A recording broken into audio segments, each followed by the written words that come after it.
Summer League is here, and so is the moment we've all been waiting for. Our first PHNX Suns Watch-Along.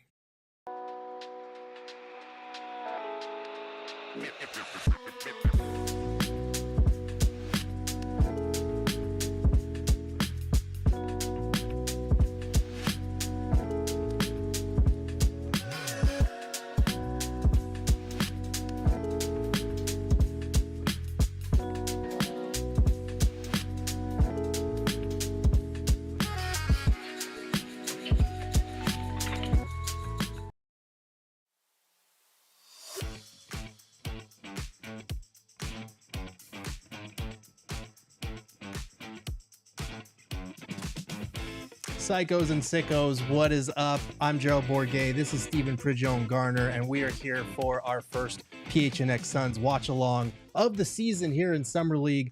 We're going to be doing these for most of the Suns Summer League games coming up because this is one of the most exciting Suns Summer League teams that we've had in quite some time. All the rookies that they have, a couple of second-year players that we're expecting big things from, and, you know, the Suns' excitement right now is all centered around the draft, all centered around the youth. So we're going to be going through it here with you on PHNX Suns. We're going to be watching as the Suns take on the Wizards here in about 15 minutes. Steven, how are you doing today? You feeling excited? Yeah, it's honestly, especially from how the season ended to obviously where things kind of incrementally got towards now. Mm-hmm.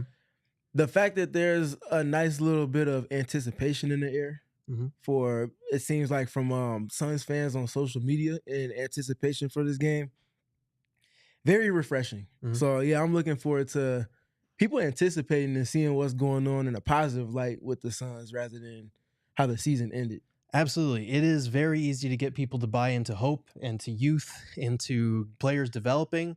So that's part of the excitement for us here. Is last year the Suns had one of the oldest teams in the NBA. This year they're going to be significantly younger. And there is a sense of excitement over that and watching some of these young guys develop, even though they're probably going to be taking a step back this year. We've got a lot to get through. That's why we went live a little bit earlier than normal today before tip-off, because we've still got some leftover practice tidbits from earlier in the week. We're going to get started because I think for a lot of us, with Ryan Dunn and also Ighodaro coming back, these are second-year guys. You know, they're the more experienced guys on the team, even though this is only their second season in the NBA coming up. It's natural to wonder what they're going to try to get out of this experience. Here's what Oso and Ryan had to say when they were asked those questions. Definitely went fast this last year, so glad to be back. Me and Ryan get to take a little bit more of a leadership role, being loud, vocal, and really trying to build this new culture. So I think that starts here, start the groundwork in Summer League, and then try to carry it over. Like Oso said, first is to win. We want to come out and compete and play hard. That's what we want to build this culture on. So it's a great way to start now in the Summer League. And as for me, just learning the game more, you know, seeing the game slow down, whether it's the ball in my hands or not, just learning how to be more aggressive, learning to fail. I think that's the biggest thing for me, and learning, you know, turn the ball over is okay. Just getting back on defense, not thinking about it too much, not having that pressure that I need to make the right play. Just make the right play and hopefully make the right play. If not, just go back and try to get it back. So the common theme there, and again, the Suns are in alignment on this, Steven. They are talking about setting the culture, changing the identity, starting right now. I know that it's Summer League. I know that for a lot of people, they are not going to buy into like anything that matters in Summer League. It's usually on an individual basis in terms of what you see from guys' individual games. But because the Suns have so many players that are actually on their roster on the Summer League team, and because they're trying to wash away the stench of a really bad season and set a new course for what they want Suns basketball to look like, I do think there is something to that in terms of wanting to see more of an identity from the Suns team, wanting to see what the youngsters can do and how they kind of play together. So I'm kind of excited about that. What'd you take from what Ryan and Oso had to say? Yeah, I think it's a very unique Summer League situation the Suns are in, because usually probably only 2 or 3 guys at max excluded. Everybody else is trying to prove something, whether they're proving it directly to the team they're playing with in Summer League or they're auditioning for other teams to say like, hi, I'm pretty good at what I do. Like, come check me out. It doesn't seem like that's what's going on with this Suns team because of what you said, with so many pieces already being with the team in some capacity. So that's what makes it unique for me. It feels like it's more of a foundation building type of exhibition season more than it is just a random crop of guys and everybody's out to prove something. So there's no real sets and actions being ran, and the assessment is very individual rather than comprehensive. Yeah, absolutely. I think you want to see a little bit of that comprehensiveness that you're talking about, a little bit of the cohesion, because these are guys that have been from all over the place at very different points in their careers, a lot of them trying to prove themselves, like you said. And so it can get very, I don't want to say self-centered, but there is that common goal of trying to stand out on this stage. And so it's going to be Damari Carroll's task to kind of build that cohesion as we go through Summer League. You definitely can't expect it after a couple of practices heading into game one. But Carroll's a guy who had to work in Summer League throughout his career to kind of carve out his identity. And this is what Carroll's message to the team was before Summer League began. Like I told him when we met in the theater room, I basically just told him, like, there's going to be a lot of information thrown at you in a short period of time. So you're going to make mistakes. So you just got to play as hard as you can. And I always live by the quote, hard work is a talent, right?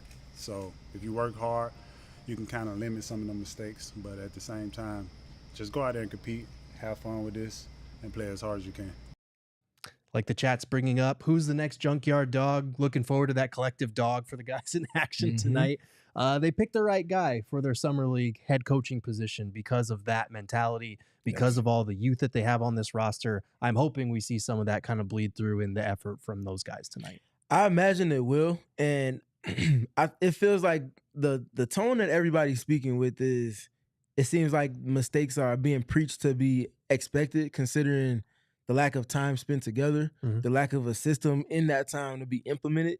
That takes months, if not years, to implement. And you get a little over 48 hours to do so. Yeah. So you can't expect the most sharp type of play. But I think the non-negotiable that's being communicated to us is that playing hard, regardless of mistakes, is what is the expectation is. Yeah, absolutely. I got a question for you. I know we talked about this. We literally tiered every single player on the Suns Summer League roster yesterday because we want to live up to the psychos and sickos thing, and clearly we did yesterday. But now that game one is here, now that we know, Suns versus Wizards, we've had time to sit with it all week. Who are you most excited to see tonight, and what are you looking from that particular player? That's a good question. I'm probably most excited to see Rasheer, just because, and I said complimentary, the wild card dynamic. Someone that's just so good at so many different things. Yeah. What does it look like in that step between collegiate play and professional NBA play, being Summer League? And maybe what of his skill set on offense in particular stands out most? Very curious about that part in particular, but just generally speaking, Rasheer Fleming. What about you? Yeah, so for me, I am really excited to see Rasheer. He was number 2 on our board, I think, yesterday for a reason. I spoke with his head coach at St. Joe's, Billy Lang, yesterday, putting together an article on that. He talked to me for about 15 minutes, and I felt really good about the Suns pick of Rasheer after speaking with him. Like, obviously, he's going to say positive things, but we talked a lot about areas for improvement and all that good stuff too. And he's very high on this kid, very high on his ability to improve some of the areas that we've talked about where he's going to have to improve. But for me, it's obviously Khaman Maluach is the guy that I'm most excited about, and I'm sure a lot of Suns fans are excited about him too. Just here, like, not just the fact that he's the number 10 pick, that we didn't think he'd be available there. He was number 1 on my big board at number 10 heading into the week. But just the fact that, like, everybody's been kind of raving about this kid so far through a couple of Summer League practices. We've heard a lot about his communication and everything. It just feels like there's kind of this genuine, subtle excitement for, like, this kid's going to go out there and he's going to be pretty good. So I'm not expecting him to go out there and look like Joel Embiid or some, Dwight Howard, some defensive all-star, but I am excited to see what he brings to the table and how, what we saw from him at Duke translates to this kind of context now at the pro level. And it was kind of funny because they actually asked Khaman Maluach today if he's nervous for his Summer League debut, and this is what he had to say. nerves for game one coming out here? I mean, not really. No nerves. I mean, this is my first game. I'm excited to go out there and see what it looks like. I know it's more spacing. It might be faster. It's a lot of new different guys who are in different parts of their careers, and we're all put together and it's a new team. So I got to go out there and see what it looks like and figure it out. I love that response. Just like, not really. No nerves.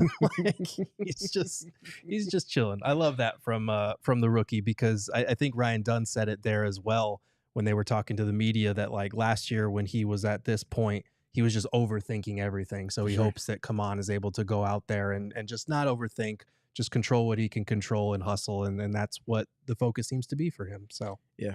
I like that he doesn't feel overwhelmed by the moment. Yeah. I think sometimes you can tell by the way that guys speak, especially younger guys, if their mind is kind of all over the place, that typically translates to just some uncertainty stepping into something brand new, which would be completely understandable. But either Khaman is just super well trained in terms of the media dynamic, which we've spoken to before, or he's generally just even killed and is very much being where his feet is, in a sense, to where he's not going to get too far ahead of himself, but understands that all of his preparation over these years, and especially at Duke, have prepared him for this moment, and that all he has to go out and do is what got him to being a number 10 pick. Absolutely. Thank you to everyone who's in the chat with us. A lot of great comments. Mario, not bros too, saying dude is 18 and talks like a vet. Steven Weiss saying, how can you not love this kid? Completely agree with you guys. Big City Guapo 7956 saying, maybe I'm delusional, but I think Dunn drops 50 points, 14 rebounds, 5 assists, 20 steals, and 13 blocks. I think he'll only come in at 11 blocks personally, but that's fair. I don't think it's out the realm of possibility. I mean, that would be fantastic if we got that. Thank you again, everyone who's here with us. Make sure to leave a like, subscribe. We've got a lot of great Summer League content coming to you. For those who are wondering where Eric is, he is actually about to head to the airport for his flight out to Vegas. He's going to be joining Espo and Shane in Vegas for providing us with a lot of Summer League content. They're going to be doing a post-game show from Vegas after Sunday's game as well, giving your boy and Steven a much-needed day off for that Sunday game. But they've got you covered there. They're going to be conducting a lot of interviews. If you haven't already seen on our YouTube channel, we've got interviews with Bobby Marks, Mark Cuban, Rasheer Fleming, and CJ Huntley, Ryan Dunn, and Khaman Maluach. Like, there's going to be a lot of Summer League content to come, so make sure to subscribe and check out all of those videos as they go up, because a lot of great stuff here. Steven, anybody else that you're keeping an eye on? We talked about our favorite players, or the ones that we're most excited to watch. Who's someone that's kind of maybe under the radar that we talked about yesterday that's kind of piqued your interest? Yeah, that's a tough one, just because I've been looking at it a whole lot more of what players are going to be able to bring to the Suns, the senior Suns, in particular. So for me, I might be cheating the answer a little bit, but I'm going with Ryan Dunn. Okay. And it's my expectation that he doesn't spend more than this first weekend in Vegas playing. Yeah. Hopefully by the end of the second game, he's played so well that Ott and company agree that, okay, we've seen more than enough from him. His skill development is ahead of where we hoped for it to be at this point. Let's shut him down, get back to doing the work behind the scenes.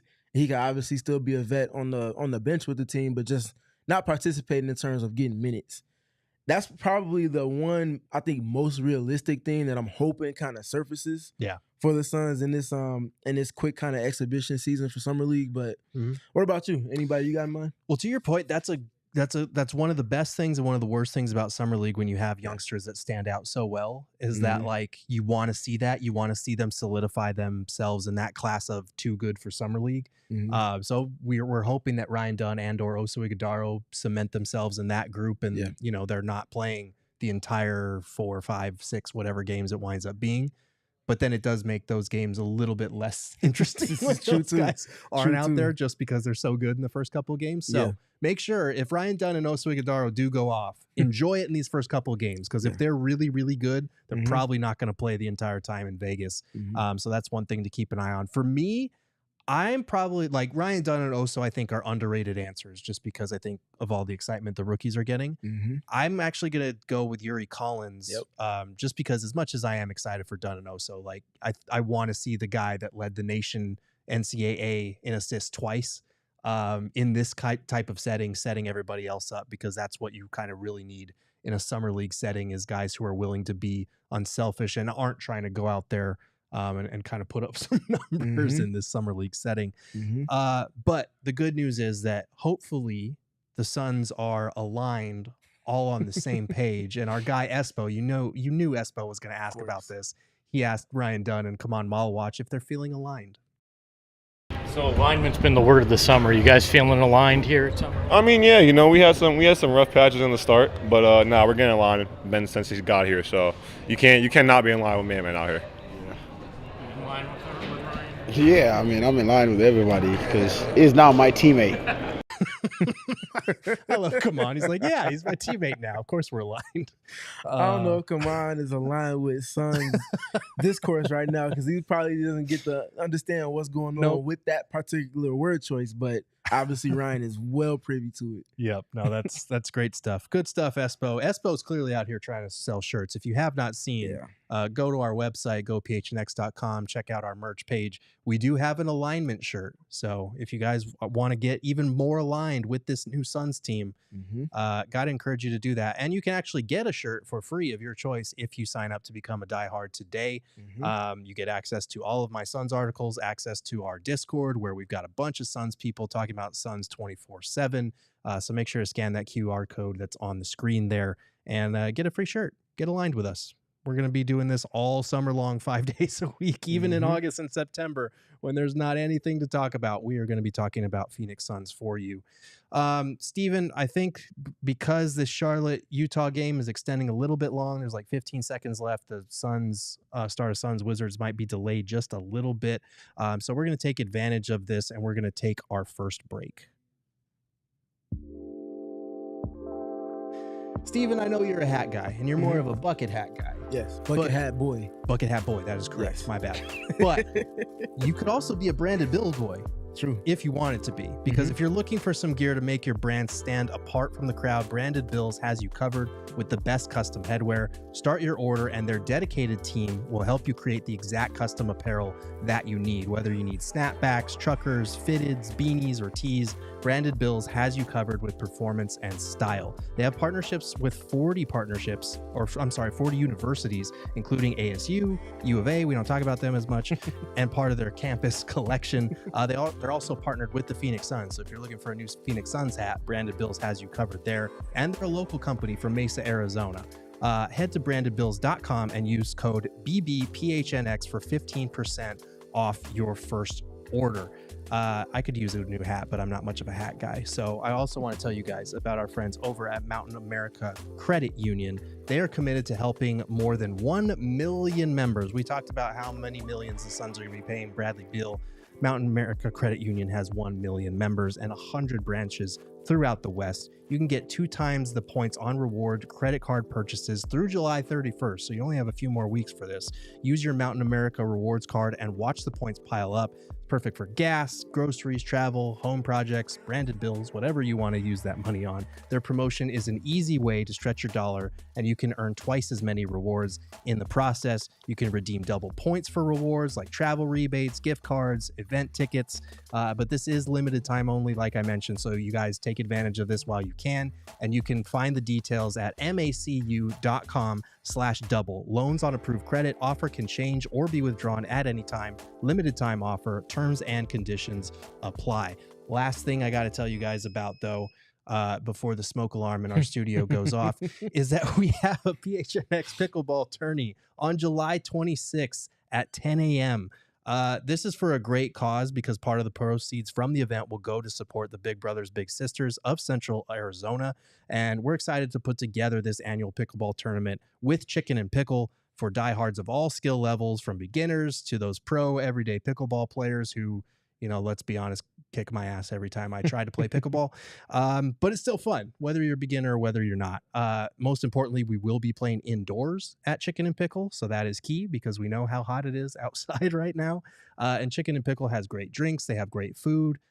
So it's just a good time with good people for a good cause, playing a fun sport. So if you are able, make it out July 26th, 10 a.m. We're going to have prizes, foods, drink specials, all that good stuff. So hopefully we will see you all out there. Steven, still waiting for this Charlotte Hornets Utah Jazz game to wrap up.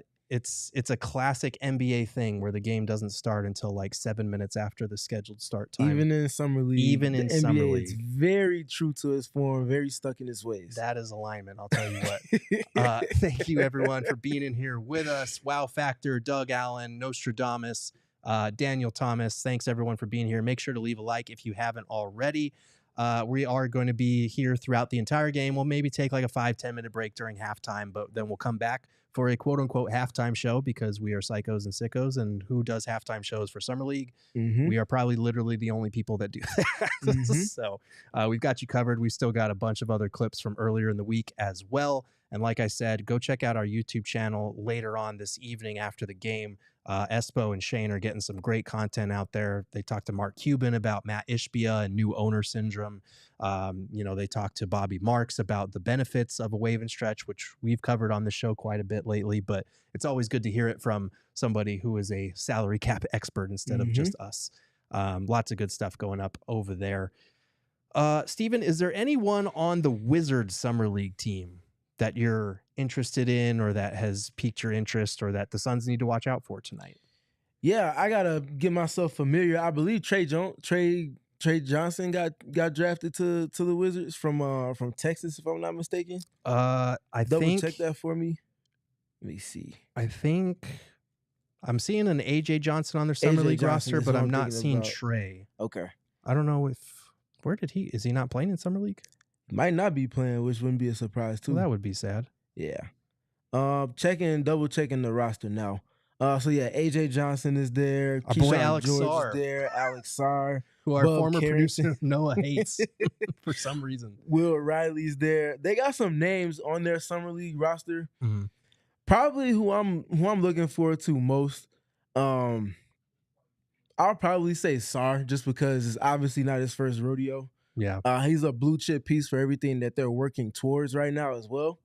And I think he should be in that same boat as Ryan Dunn, as a player that shouldn't spend more than 2 games at Summer League. Yeah. Unless it's just the burning desire for the Wizards to win the Summer League championship, which might be it because might not be too many wins coming in the regular season for them. So maybe they look at this as a stepping stone and he spends the duration of it. But I would say between him and AJ Johnson for me. That makes sense. We did just get word,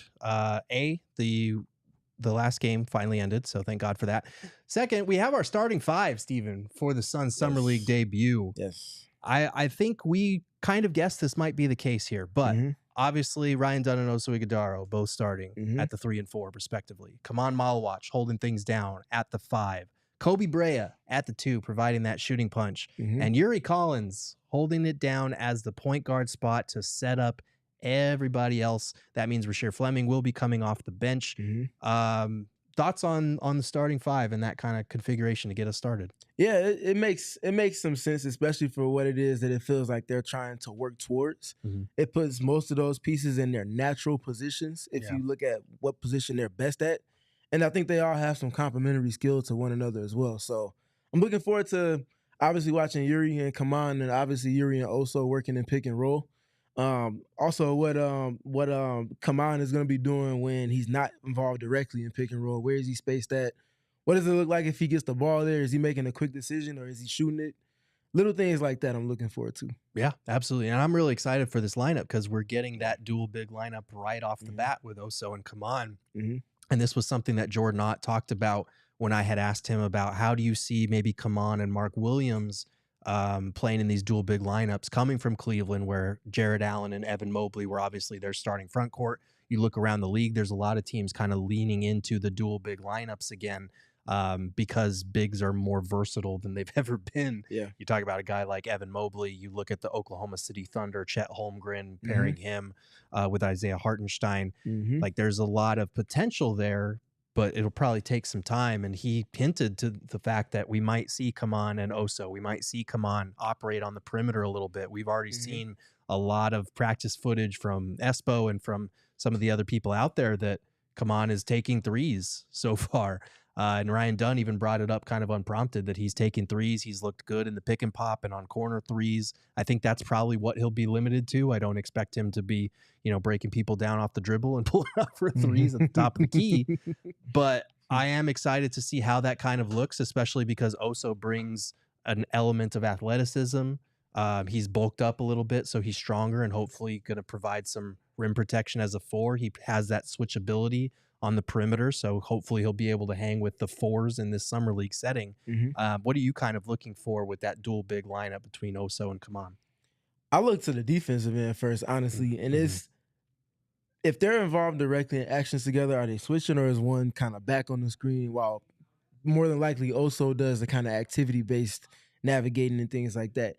I'm also very curious, like I mentioned before, what coverage are they going to have Maluach in? Does that kind of vary over the course of the summer league stint for him? Or is he just specifically in like a medium drop coverage? Yeah. There's a lot of guards in the summer league circuit that can do a lot of different things. So I imagine they have him at varying depths of that drop and occasionally creeping up to the level, but just very curious to see what it looks like from him, and obviously the communication point that you brought up yesterday as well. Yeah, that is the only downside to doing these live watch-alongs is we won't be able to hear him communicating. That was something that I can't remember if it was Damari Carroll or Jordan Ott was saying, like, you're going to be able to hear him because Summer League is not as loud as a normal NBA game. Not us. We will not. You at home, hopefully you'll be able to hear Khaman barking out orders to everybody on the back line of that defense because it's something that Ryan Dunn, Oso Ighodaro, Jordan Ott, multiple people have highlighted as something that's really impressed them about this kid so far. So yeah, we've got the dual big lineup. I'm excited to see Koby Brea in this configuration as well. Yes. Obviously you've got a lot of size down low to account for on screens, on rim rolls. We know Oso Ighodaro was very quick with his ball movement as kind of a facilitating big. So if you add that facilitation plus Yuri Collins looking to set other guys up, I'm hoping that Koby Brea, even though you know what he's out there to do and you know you have to account for him at all times, I'm hoping that sets him up for some, easy catch and shoot looks. But this is a guy that, like you talked about in your film study, there's a lot more to him than being just a shooter. Yeah, and I'm curious how often is he on the ball in terms of his usage? Yeah, is he running a lot of pick and roll? Is he in more so dribble handoffs and kind of playing in like an unpredictable kind of nature and kind of using his off-ball ability as an advantage? Also, what does his shot profile look like? Because the game that I looked at on the film, he took 7 or 6 middies, or just general attempts inside the three-point line. And there was only like 4 3-point attempts for him. That was a very mild game for him, considering he was averaging almost 7 per game from deep. So I'm curious what the profile looks like from him, but I think generally he's just a player that can do a lot of different things on offense. Don't think you can put him specific to one thing. And naturally, if all of his game is clicking, he should be a player that's averaging probably close to 18 or 20 points in the summer league circuit. Absolutely. And Steven, if you guys did not check it out already, he had a new film breakdown for you guys today on Koby Brea. Really great stuff. We talked about how he was a psycho and sicko earlier in the week by doing one on Rasheer Fleming, 20 some minutes for everybody else, another 17 for Rasheer Fleming. What was the breakdown on Koby Brea for everybody and Koby Brea for diehards today? For everybody, it was about 16, and then for diehards, it was about 10 and some change. Okay. That's, I mean, for a second round pick, you guys, like, this is for the 41st pick in the draft. It's 26 minutes of coverage on Koby Brea. I can promise you nobody else is doing that, and nobody else is doing it as well as Steven does it. So if you haven't checked that out, make sure to check it out after the game or at halftime because it is really good stuff. And we're all excited about the rookies. We want to know what they're good at, what they need to improve at. Very few people break it down the way that Steven does. So, oh boy, we're getting close here, Steven, I think. I would like the game to start so we have more to talk about.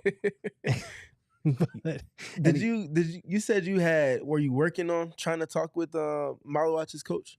Yeah, I'm hoping to get a hold of John Shire. Yeah. I'm waiting to see when he might be available. He is one of those upper echelon coaches Certainly. that's probably harder to get a hold of. Certainly. Hopefully going to get a hold of him, but I am going to talk to Kentucky coach Mark Edward Pope early next week about Koby Brea. So I'll have an article coming out on him to pair with Steven's video content. Also going to have that Rasheer Fleming article up in early next week after talking to his coach, St. Joe's coach Billy Lang. A lot of great stuff on him as well.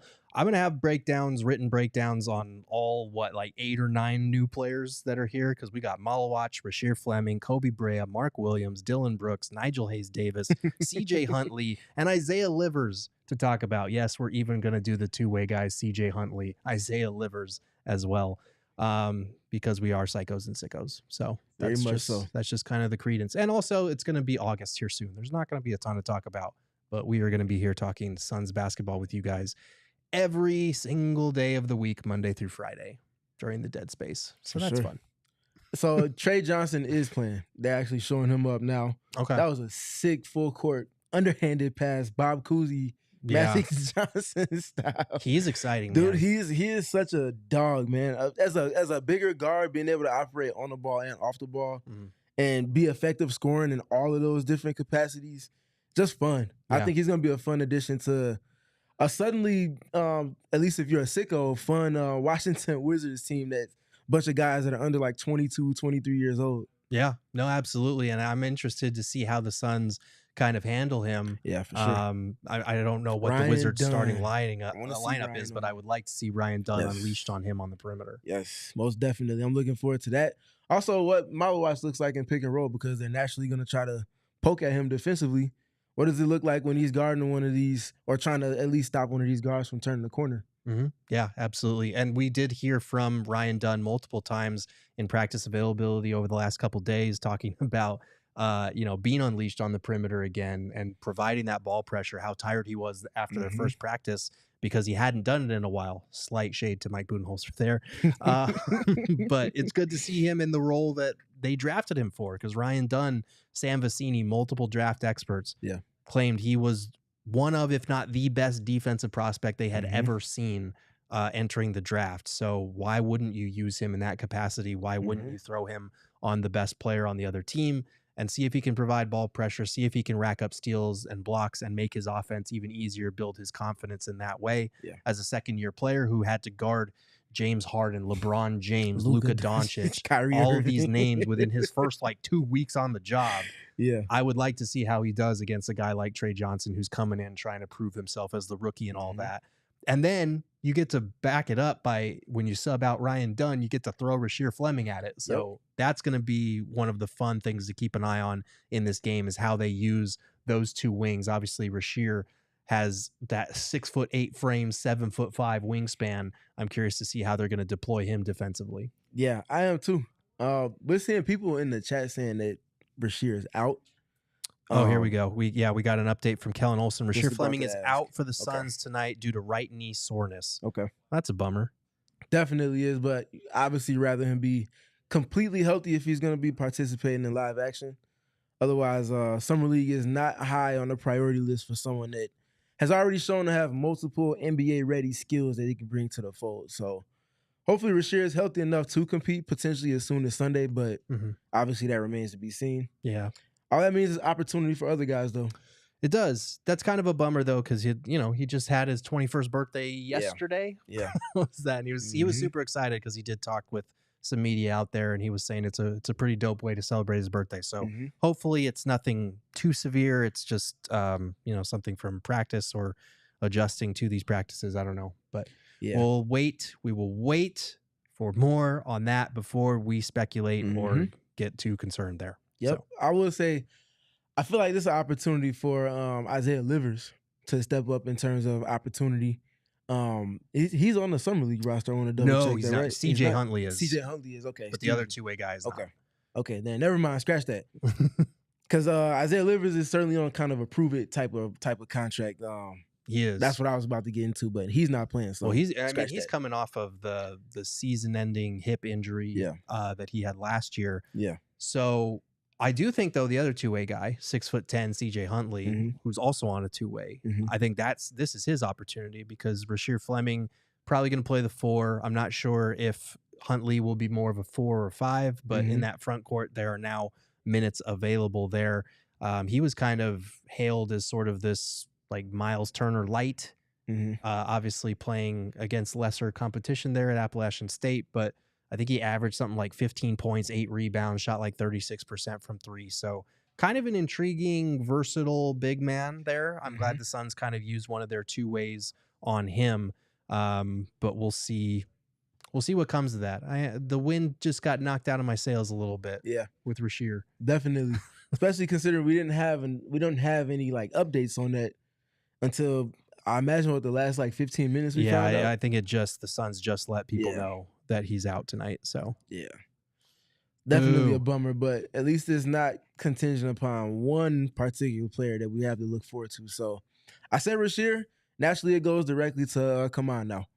So said I would like to change my answer respectfully. Correct. Yes. All right, everybody. Thank you so much for being in here with us. Make sure to leave a like. Leave a like for the fact that the game is finally starting. You had to hear us prattle on about this team for a good, 30, 40 minutes before the game actually started. So thank you for being here with us. And now the game is getting underway. Wizards starting Keyshawn George, Will Riley, Alex Sarr, Bub Carrington, and Trey Johnson. Those are all rookies or second-year players who are important to their core. So Wizards fans are probably very excited about this game, just like the Suns are. You got 9 out of 10 players on an NBA roster here in this Summer League game, so this should be fun. Indeed, it should be. All right. Well, we got Ryan Dunn up at the top at the point of attack. Love to see that right off the start. Okay. Well, that's good. Always That's good when you give up a call. lob dunk on the first play of Summer League. We are aligned, hopefully not with last year's team defensively there. Bub Carrington picking up Yuri Collins full court. Very curious to see how that develops. And that's a tough bucket. Okay, Ryan said, it. I'm gonna let you all know I'm bigger and stronger than everybody on this court here. That's what you love to see. First play of the game, aggressive, confident. There was no hesitation there. That was a travel, wasn't it? Oh, a turnover. And we got Ryan. I don't know if you needed to dive there, but we love the hustle. Got a steal and a bucket for Ryan Dunn. When your head coach is DeMar Carroll, you hit the floor as much as you can. That's how you get brownie points. The pass.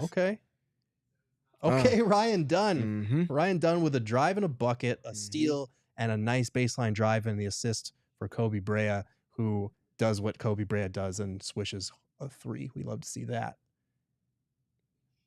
Tough shot. Yeah, that's not bad. Was that Keyshawn?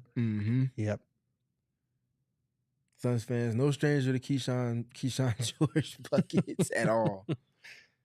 All right. So there's a little bit of an area for growth going up against Alex Sarr there. Khaman Maluach had the ball on the perimeter, was going to give him the handoff there. Got knocked off his place a little bit by the strength of Alex Sarr, bobbled the ball, turnover for the Suns. Again, rookies, these are things that they'll get better at as they adjust to the strength, length, speed of the NBA. But we got a fast break coming the other way. Ooh, Yuri. He wanted his first assist. First of probably 10. Gotta box out. Somebody gotta box out. Yeah. All right, so we got a 7-5 score here early on. We got 2 sloppy turnovers back-to-back from the Suns there. Ball going out of bounds. A little bit of defensive pressure there on the perimeter by the Wizards. Probably to be expected with a little bit of opening night jitters here, even though Khaman said no nerves. Definitely is, especially as you look around and you see some of your teammates sitting around on the bench next to you. Obviously, not the NBA level crowd volume, but definitely a nice little ambiance there as well. All right, this is always my favorite tradition every year is trying to find a working box score for Summer League games. That's the challenge for sure. We can keep tabs on what these guys are doing because Khaman just pulled down a board there. And rebounding was one of the things that, coming into the draft process needed to work on a little bit, being more physical. We got a post up with Khaman and a lefty hook. Nice. Lefty hook, Khaman. Nice. Mala, watch out. Love to see that. All right. Well, I think the Suns will live with Alex Sarr pull-up threes off the dribble. I know Noah will certainly live with Alex Sarr taking pull-up threes. I'm not on the coaching staff, but I think they're okay. Oh, we got a Khaman three. I'm sure Wizards fans are probably saying the exact same thing I just said about Alex Sarr, about Khaman Maluach, but that's fine. We will live in optimism here. Bub. All right, we got some Oso drive and kick. Ryan Dunn, corner three. Love to see that. Dunn playing with some confidence, looking like an early candidate in that too good for summer league category, which is all we could ask of a second-year player. Yep. Another Alex Sarr three there. Cool with that. Not to hate on Alex Sarr. I sound like Noah right now. That guy another one. Ooh. Okay. Again, you see the confidence though, regardless of the make or miss, especially in summer league. Is he taking the shots that naturally come to him? And the answer is absolutely. I'm okay with it, especially because this is a guy that at Duke in his role only attempted 16 threes all year, only made 4 of them. But again, if the Suns are giving him the green light, and Jordan talked about this, not wanting to put guardrails on guys. If he proves that he's capable of knocking down that shot, hell yeah, let him shoot it. 0 for 2 to start, but again, first summer league game. Yep. That feels illegal, but yeah, definitely was. Yeah. He tried to make a pass. I think it hit Maluach's shoe, and he just got away with kind of a double dribble situation there. But yeah, for me with Khaman, I just wanted to see him. I think you said yesterday I wanted to see him take about 3 on average a game, and if he knocks down 1 of 3, sure, and it kind of averages out over the course of summer league, I'm more than fine with that for him. So for Maluach, big area for improvement already. Just the 3 turnovers in the first 5 minutes of this game. It does feel like he's being aggressive off the dribble. He's like Jordan hinted. We're going to see more of him. Oh, we got a Khaman Maluach pull through. Holy shout crap. Out CP3. Shout out. Wow. Shout out James Harden. Shout out Kevin Durant. If that's not campaigning for a CP3 signing, I don't know what is, but was not expecting that in game 1 of Summer League. But this is why we're here. Yeah, the 3 turnovers, it does feel like he's being aggressive on the perimeter like Jordan was talking about. Yes. So that's good. It does feel like the physicality is kind of throwing him off a little bit, getting him off his line. So that will come with time as he gets stronger, as he adjusts to the physicality of the league. But now that we've got our first timeout, Steven, I think this is a perfect opportunity to take our second and final break. So we're ad-free the rest of the way.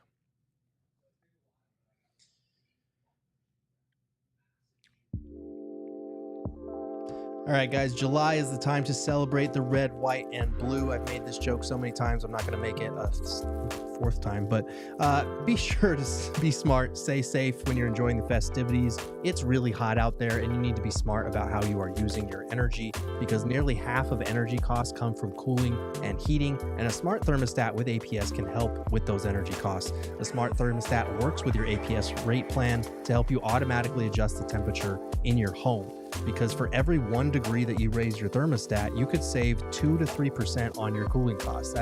Those numbers do add up. I'm not an analytics expert, but that really adds up quickly. And you have to remember to adjust your thermostat, which can be hard when you're busy or you're not at home. A smart thermostat does make that easy. So if you're away from home and forgot to adjust the thermostat, you can do it from your smartphone or your device anywhere. So right now, APS customers may be eligible for smart thermostats as low as $0 when you enroll in the APS Cool Rewards program. If you already have a smart thermostat at home, see if it's eligible to enroll in Cool Rewards. Plus, a free install is available at marketplace.aps.com. Must be an APS customer and pay shipping and taxes. Other restrictions apply. Go to marketplace.aps.com for more information. I also want to tell you about our friends over at Bet365, because whatever the moment, it is never ordinary over at Bet365. They have 90 million users worldwide. That is more than Devin Booker's contract. Well, it's actually not more than Devin Booker's contract extension, but it's close. It's a lot of millions. They have 780,000 events each year and early payout offers across the NBA and NHL.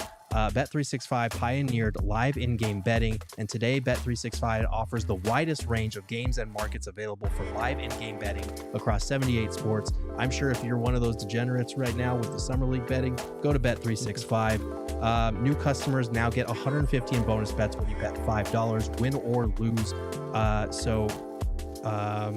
Make sure to go over to Bet365 and check them out. If you or someone you know has a gambling problem and wants help, call 1-800-NEXT-STEP, text NEXT-STEP to 53342 or visit problemgambling.az.gov. Must be 21 plus and physically located in Arizona.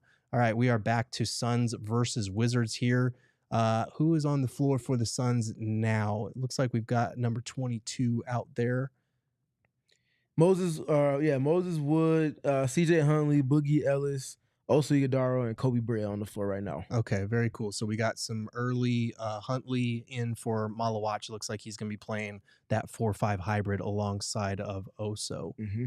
And then we got Moses Wood, who, as we mentioned on yesterday's show, is a Valley Suns holdover. Koby Brea, pull up three off the dribble. Did we mention this kid can shoot? Mm-hmm. Love to Once see that. or twice. A couple of times. All right, let's see. Okay, so the defense, however, a little bit of work there. Yeah. Got blown by off the dribble and was looking pretty undersized. And then we got a cross-court turnover after the fact.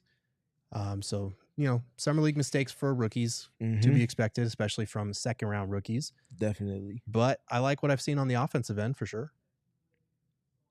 Suns having a little bit of trouble getting it across half court at this point in time. We got a lot of people in the chat very excited about Koby. Koby is a demon. Back to back. Back to back. Koby is a demon. Yeah, he has that. Okay, also with the left hand. Yeah, that was nice. I was missing that while I was reading a Bet365 ad, so that's unfortunate for me. Koby is gonna be a fun player that I think gets a lot of attention for what he could do on the offensive end of the floor. I see him as like a hybrid of a few different types of players, just bringing different skills that each of these guys have into his own kind of archetype, his own type of dynamic. But the majority of the questions are going to come from him on the defensive end, because whether you think he's a good defender or not, every team he goes up against when he's on the court is going to say, yeah, I want to see it for myself. And by every team, I mean every individual primary ball handler on these teams. They're going to test his mettle early on and see what he's made of. And naturally, the Suns are going to find out a lot about him when that time comes for him as well. So I'm curious to see what that looks like on the ball, but also off the ball, because like I mentioned in the film session, it's not just when they're guarding on the ball in primary actions, but a lot of teams like to test guys in terms of what's their decision-making look like as help defenders. Are you on time with your tags? Are you late? Are you giving up rolls? Or are you giving up backside threes? Or just generally keeping your team in rotation because you're late?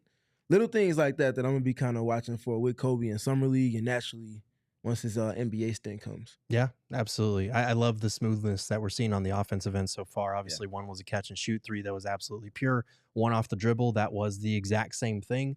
One of the things about Koby coming into the draft for a lot of experts was he going to be able to do more than just shoot? But the shooting progression that you saw over his time in college, starting as kind of just a catch and shoot movement guy and incorporating step backs off the dribble threes, that type of stuff. That was good to see. Is that Jalen Green sitting courtside for the Suns? Jalen Green. All right. Did you see that? There was a video from our friends over at No Ceilings that they posted, him kind of giving Nick Richards some buckets. One of them felt very mean. He hit the three and turned around before it went in. I was like, damn, what did Nick Richards do to you, Jalen Green? In his way between the basket and him. Yeah. So he had to hold one. Yep. Love that. Love to see that on a Summer League practice court. He's already going about that mentality the right way. So that's fun. I mean, the Suns said they want dogs. They did. They got one. A dog is not going to take a one-on-one in any capacity lightly. So true to form, Jalen Green doing what he does. Shout out to him. Looking forward to watching him play this upcoming season. And we did get word. So Jalen Green is there. We did get word that the Suns media people who are out there in Vegas are going to get a hold of Dillon Brooks at halftime, hopefully. So hopefully before the end of the game, we might have some Dillon Brooks sound for you guys. If not on this live stream, we'll definitely post the full interview over on our YouTube channel. So again, if you're here with us, thank you so much. Make sure to hit the like button. Make sure to subscribe. There's a look at Dillon Brooks. with the mane of hair. Look at that guy. He's enjoying the off season. Love to see that. All right, so we got a 20-19 game. Suns back up on top here with about 2.5 minutes to go in the first quarter. Any early takeaways from the action here so far, Steven? I think mine are Khaman needing to adjust a little bit to the physicality if he's going to be on the perimeter. Koby Brea can shoot. Ryan Dunn looking maybe too good for Summer League already. Oh, boy. Ooh. And we had an Oso jam earlier, so that was fun. Yeah, defense has not been a thing for either one of these teams so far, but I've enjoyed Oso and his activity on both ends of the floor so far. Okay. Mr. EGB himself, as he introduced it to us last season, to you in particular, bringing exactly that, those energy-generating behaviors. Switches, deflections on defense, couple steals, I think, as well. Couple dunks on offense. You see him initiating offense here. This is about the third or fourth time where he's brought the ball up the floor. Great job on the fake and the handoff.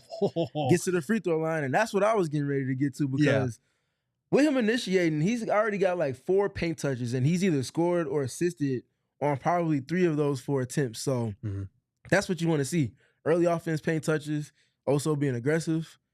If he's not going to be a spacer, he has to be able to do things with the ball in his hands, and we're seeing that already in Summer League. Yeah, we love to see the aggressive drives off the dribble from Oso because if you're a guy that does not have, a serviceable jump shot, maybe and not even really a mid-range shot because a lot of his shots from that area of the floor are the patented push shot that we know him for.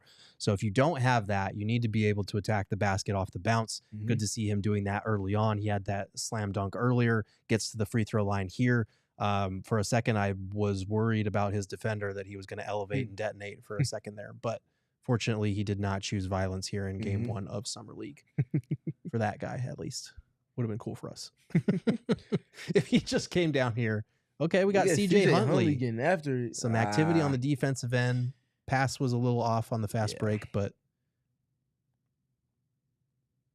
I feel like the Wizards are generating a lot of open threes here. Yeah, probably more than DeMar Carroll is comfortable with. But again, dynamics of Summer League. I'm not sure about that pass off the pick and roll there. There were about 4 guys in the way of that one. Man, I really hate these Wizards jerseys. They look like the damn Rockets. To your point. Very true. I got Rockets on the mind now because every time I look up. And to your point, the Suns are on pace for 32 turnovers in this game. 8 turnovers in the first. Well, damn. Lucky that they said that was somebody's leg. Yeah. So I was going to go from 32 to 36, but they're still on pace for 32 turnovers in this game so far. And that's in shorter quarters. Yes, shorter quarters. And with the Wizards/Rockets on pace for 20 turnovers of their own. Yes, correct. Yeah. All right. So, okay. Get the ball to Oso. Moses said, I'm open. I like him playing the clock there, trying to get the 2 for 1. That is true. And they end up getting a steal. Okay. Come on, Oso. Good pass. Oh. It's a good take, though. I was wondering, I know by slowing up a little bit on that break, he opened up the angle for the pass back. I was kind of hoping he was going to sprint up and get the lob there. But So I'll save that for October and beyond. That's fair. That is also fair. We should bear in mind that as much as we want Oso to go out there and dominate with a triple-double, he has bigger things on the horizon, hopefully. So most definitely. Good to see him getting to the line.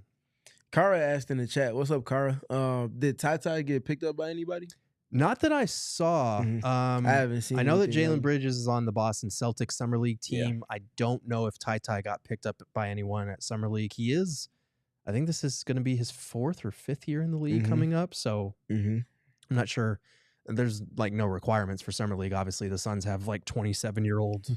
Who's that? Solomon Young. Yep. As Eric called him, Solomon not so young yesterday. Yeah. But yeah, I hope somebody picks him up because Ty does have game. Yeah. But I just think him and Jalen Bridges, they seem a lot more of these guys than we do. So. End of the first quarter, we have a tie ball game, 23-23. Suns with 8 turnovers, Wizards Rockets with 6. Suns shooting 4 for 9 from 3. Rockets 3 for 10, despite generating quite a few open looks. The leading scorer for the Wizards right now is Trey Johnson with 7 on 3 of 4 shooting. For the Suns, it's Koby Brea, 6 points, 2 of 2 from deep. Ryan Dunn and Oso have 5 points each, 2 for Khaman Maluach to go with. They actually reduced his number of turnovers from 2 to 3. So my bad, Maluach. Yeah, I'm, again, very impressed by the start to Summer League from Ryan Dunn and also Ighodaro.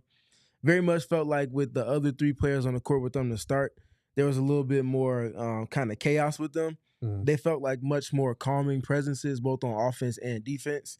And that's what you want from your proverbial vets for the Summer League circuit, because this is not their first rodeo. So I think they did a good job doing what you would expect for them to do, but also doing things that seem advanced as far as where their skill development is as well. Yeah, absolutely.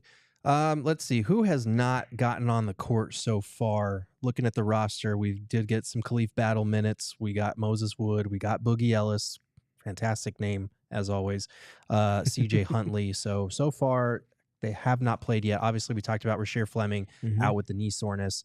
Brandon Angel, Jordan Gainey, Mitch Mascari, Alex Shoemaker, and Solomon Young all have not played. Those guys were all kind of on the lower end of our tiers that we went through yesterday. So still pretty bummed about Rasheer not playing. The Suns' next game is on Sunday at 12:30 local time. So not the usual 2-day break in between. It's more like a day and a half, but hopefully we'll get to see him for Sunday. Again, we do not know anything about the extent or severity of this injury, so we're not even going to speculate. We're not going to get too concerned here.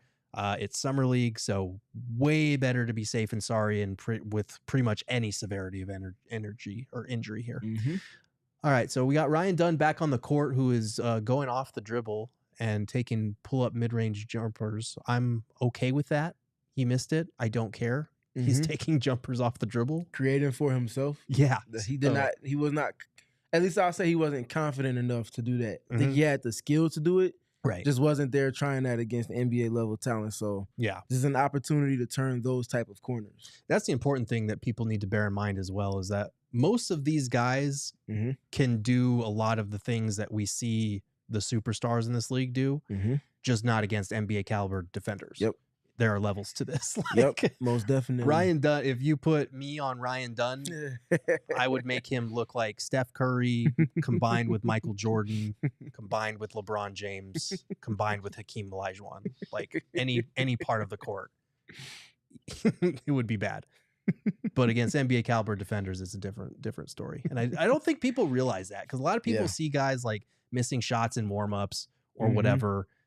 Or they see them making shot after shot and they think it's easy. It's really not that easy to be as good as these guys are at all. I don't know what that was. If it was, I would be doing it. Very true. I wouldn't be sitting here. I promise you that. I'd be sitting front row next to Jalen Green laughing about what we're going to do on the Suns this year. But alas. Let's see here. Okay, so they're also, I think they're also going to be getting Jalen Green at halftime. I just got word of that. So nice. We might get some Jalen Green sound bites. He's a fun quote.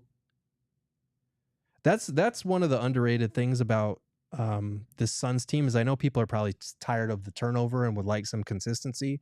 For me, it definitely keeps me on my toes, because you have a whole new group of guys to learn their mannerisms, learn what type of questions they respond to and don't respond to. And sometimes when you get like really good interviews, it can make a whole season that much better if you're consistently talking to guys and they're giving you great quotes. So that's always kind of one of the exciting parts for me personally, is getting to know the new guys and what they're all about. Yeah. Moses Wood is not shy. No. He doesn't care if there's a hand in his Carroll's face. point, nor should you be in the Summer League circuit. Do what you do.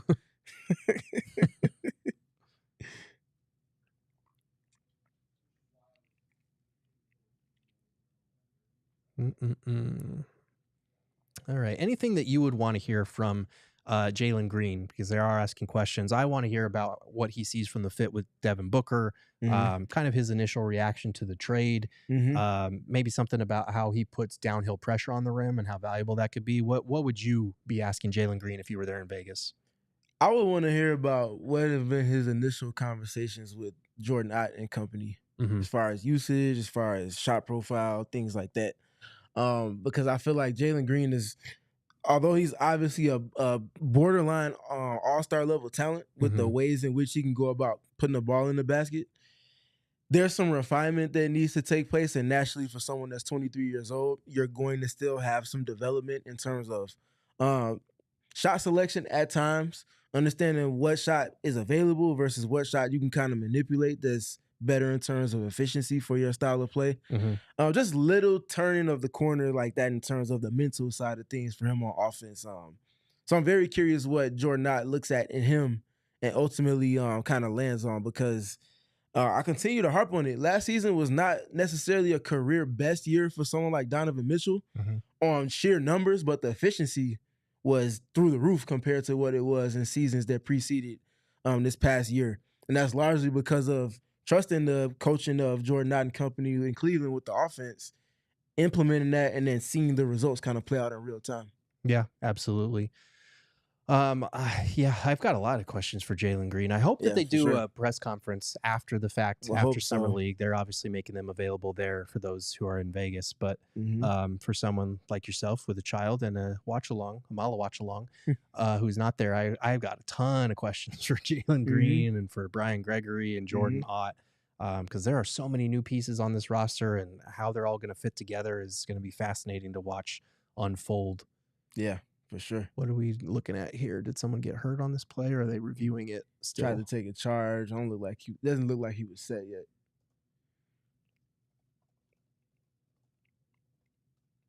Gotta get used to reviews at Summer League. This is different.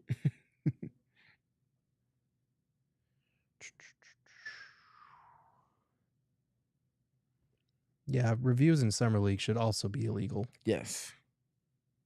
Because there's no way this game should be as long as playoff games were. This game already started like 20 minutes late. Yeah. 22 to be exact. 22 minutes late. Yes, I was tracking. Almost as many minutes as we have Suns points so far. Very true.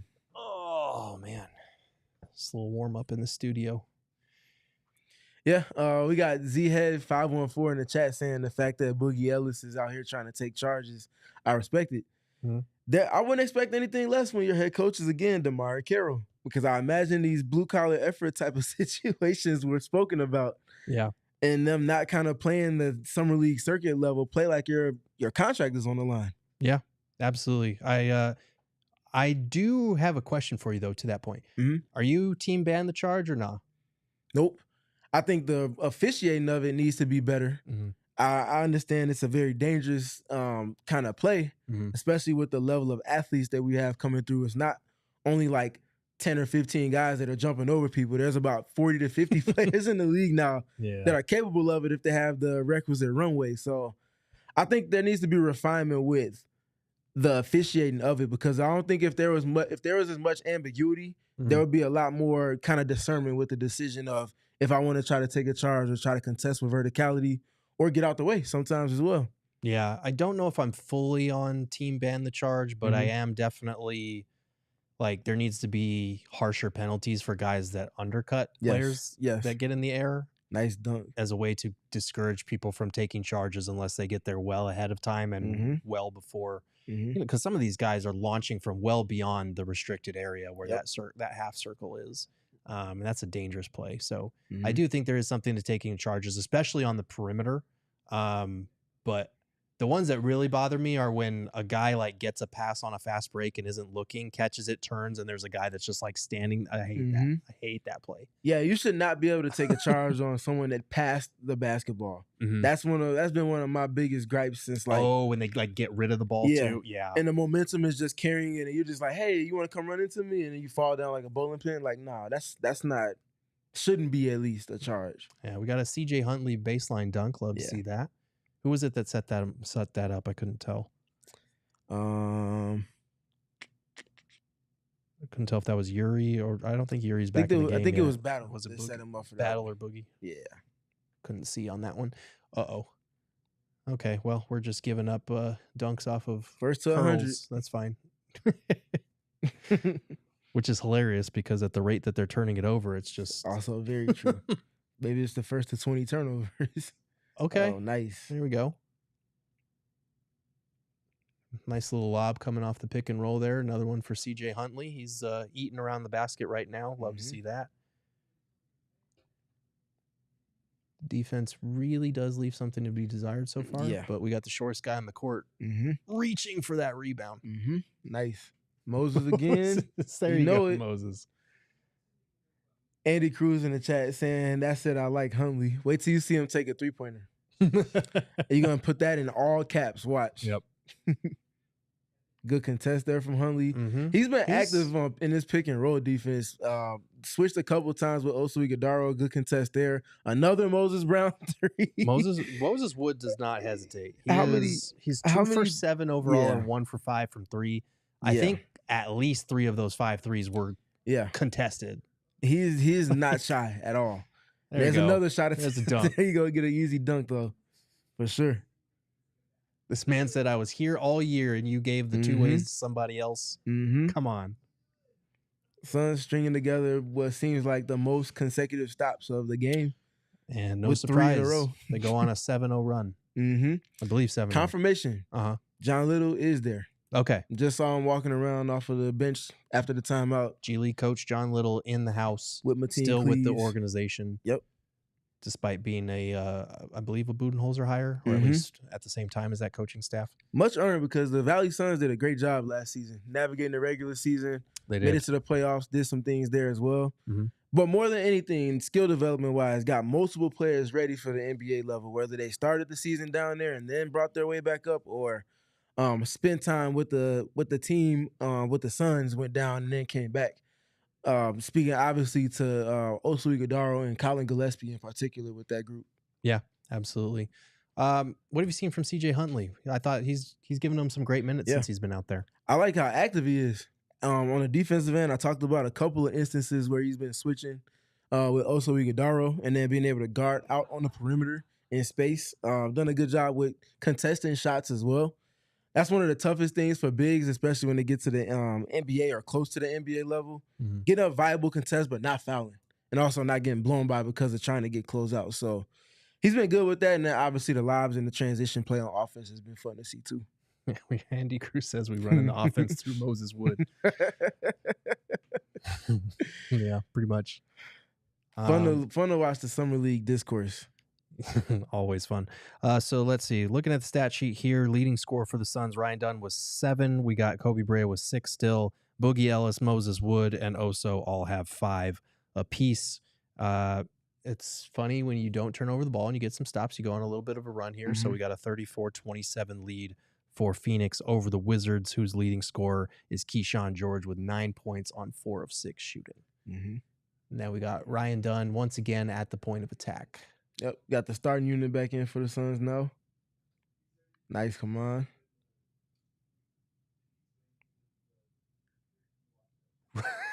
Ryan is just at the cup. Oh, watch out, watch out. Oh, no. We all good. Okay. No need for panic. He's all right. He just saw a tree falling down on him. He wanted to brace himself. He's all right. He's understandably up, so. Shaking it off. Let's see on the replay there. It looks like he twisted his ankle little bit of a left. Was that left ankle turn? Yeah. But he seems to be okay. I love that he's operating with the confidence of a guy that acts like he's too good to be here. He has that, what do they call it, moxie about him? Yeah. He's like, I'm here to establish my dominance over you and prove that I shouldn't probably not be here. He said, one and done. Get me in one game and I'm out of here. This is an FU Mike Budenholzer legacy game right now that we are watching. We're watching history in Vegas tonight.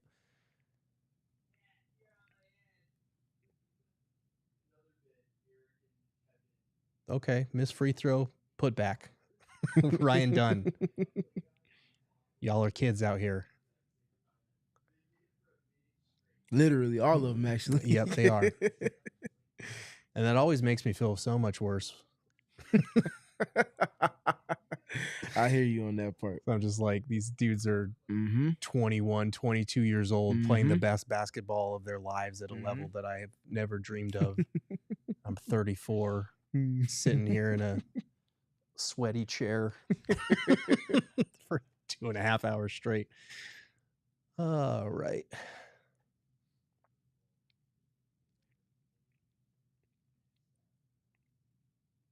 I think a fun tidbit that people were talking about in the chat earlier is that the Wizards starting five is like basically their NBA team. Yeah. Like even down to like their top 7 or 8. Like those are all NBA dudes. That's kind of why like it fascinates me when people keep talking about how the Suns are in the worst position of anybody in the NBA or all this crap. I'm like, I'm sorry, I'd still rather be the Suns than the Wizards or the Hornets or the Jazz.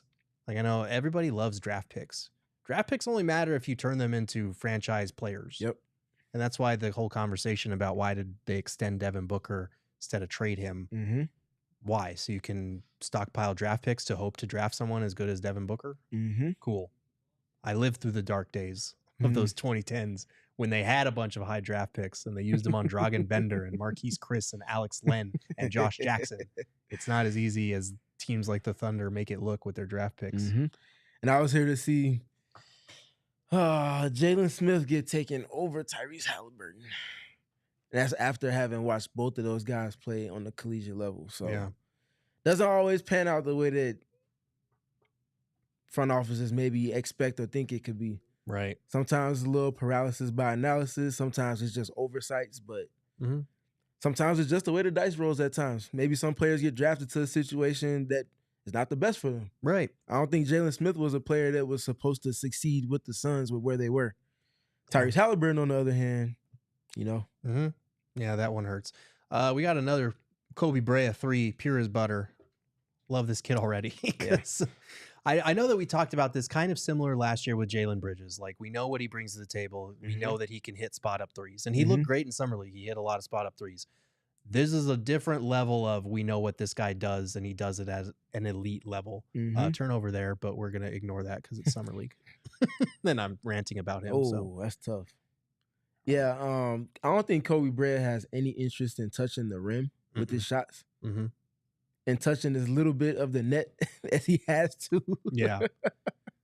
Another attempted drive by Ryan Dunn there, a little bit of a turnover. But he did say, we played this clip earlier in the week, or earlier in the show today, actually, not being afraid to fail. You know, if you commit a turnover, okay, you commit a turnover, get back and get it back. And I think that mindset, as much as it'll probably annoy people with how many turnovers the Suns have and the fact that Dunn just committed a turnover there, I think that matters coming off a season where, think about it, Ryan Dunn was pulled anytime he made a mistake. He sat for weeks on end and probably wondered, what am I doing wrong? Like, why am I not getting minutes when I was starting for this team just a few weeks ago? So I'm glad that they're kind of, whether it's him or whether it's the coaching staff, building that confidence back up and saying, don't be afraid to make mistakes. Like, you're not going to have a short leash. You're not going to get pulled right away if you turn the ball over. Even in a setting like Summer League, I think the confidence from something like that can carry over. Yeah, it has to be a refreshing feeling for him, considering everything that both of the sophomores now for the Suns went through last season.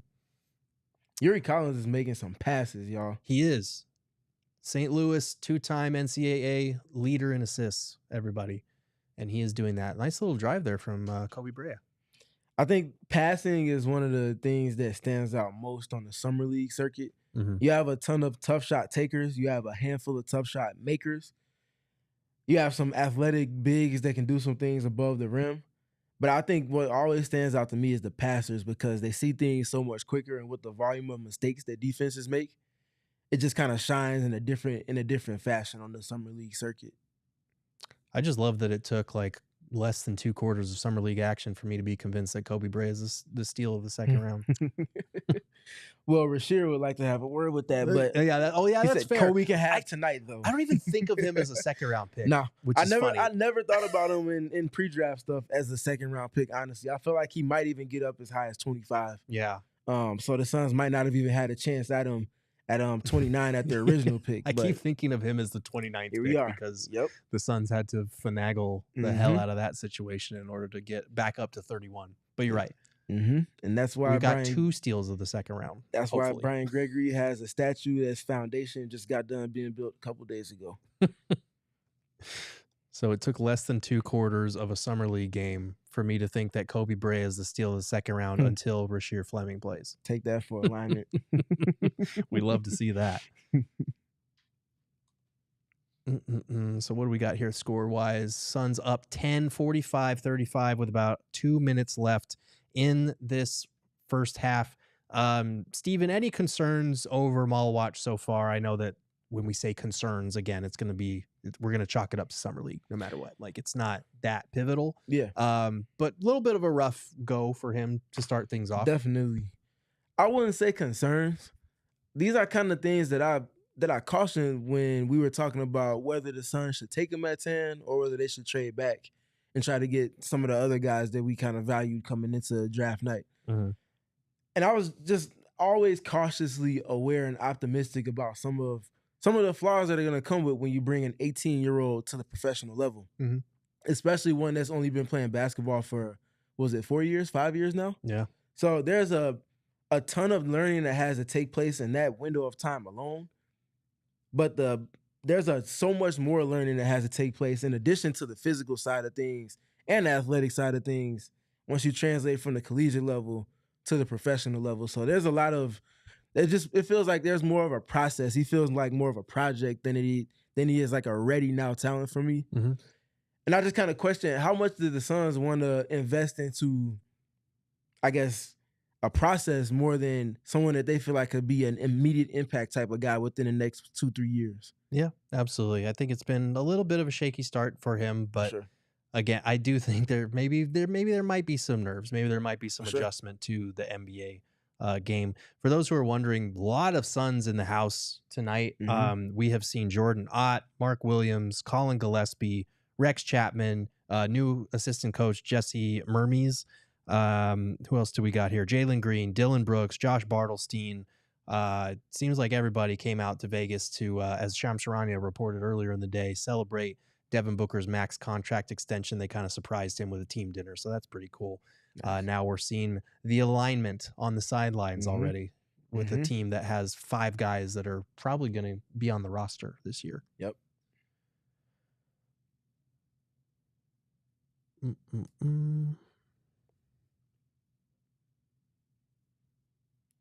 I like it. Man, the autocorrect it. on Twitter has really been destroying me lately. Autocorrect is not our friend. Corrected Koby to Koby. And I Yeah. don't even have to spell it out for you because you know what it did.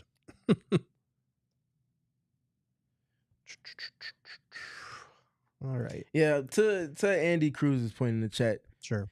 the Wizards are, for a summer league circuit team, probably top 3, considering how many high-level rookies and second-year players they have on their roster for summer league. Mhm. Like someone mentioned earlier, this is like their starting lineup almost, if not 3 to 4/5 of it. So this is not oh my goodness. This is not the Jesus. This is not the typical summer league roster that you're going up against. No, this is like their starting Yeah. 5. And the Suns are up right Yeah. now too, by the way. Yeah. So We'll live with that. AJ Oh, Johnson. that's a tough So turnover. the turnovers are really yeah. reigniting this Wizards comeback here. If I see one more straight line wide open dunk from these young Wizards. Yeah. Oh, we got word from Dwayne Rankin that Royce O'Neal is there as well. So Okay. lots of Suns there. Do you Feels think we'll like see a a Devin majority of the Booker roster. spotting? Will we see a Devin Booker sighting? Highly doubtful. I think he's celebrating that Correct. approximate $145 million he's about to be Correct. making. Oof. Yeah. That Trey Johnson dunk was nasty. Yeah. He said, come on, Mala, watch out. Get out the way. All right, so we got a 45-39 lead for the Suns. Koby Brea leading the way with 12 points, also has 3 turnovers. The Suns as a team have, 16 turnovers. Brea has 4 now.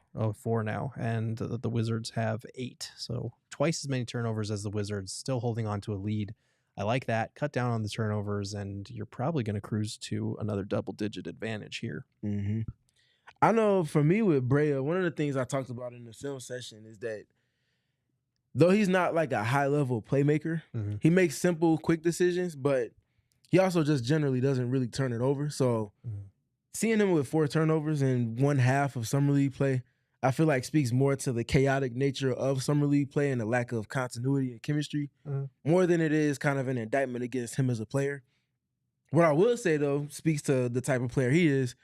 Still hasn't hit the rim or touched the net on any of the shots that he's taken. He's 4 for 4 from the field and 3 for 3 from 3 in particular, and also made his one free throw that he's taking. So he's doing what you ask and what you would be looking for from him, and that's taking and making the shots that are kind of generated for him. Yeah, absolutely. The chat informing me 17 times that Devin Booker was at the Drake concert. Totally forgot about that. I did see that, but I didn't know if he caught a red eye that. or whatever and came back today. So that is true. These guys, yes, these guys live the jet-setting life. They don't operate by the same standards that we do in any capacity. They got the PJ in the off season. So Austin in the chat asked, "Is Bradley Beal there?" If he is in a back room figuring out what his next team is probably going to be. That would be my guess. For those wondering, I have not heard anything to contradict what I reported earlier in the week. What Gambo has reported, a buyout is imminent. It hasn't happened yet. I think that might just be because Beal and his team are trying to figure out where he's going next. I'm not 100% sure on that, but I haven't heard anything to the contrary that there's a holdup in the buyout or that it's not going to happen. So would still continue to expect that to happen next week. I think Zach Lowe said that he's expecting it to come about next week as well. Because I know people were concerned about the possibility of that falling through. I don't think that's what's going to happen. He should hit up Carol Roy's team, help him out with the move and whatnot. That's very kind of you, Steven. Carol will get him where he needs to be quicker than he wants to. Yeah, that's true. I think. Okay, we got another Maluach 3 off the side of the rim there, and all right, Yuri, settle him down. Let's get a bucket here. Going to halftime, feeling good. Nice pin in, Ryan. Yep. Ooh, that one was uncharacteristically off, but we got an offensive board out of it from Ryan Dunn.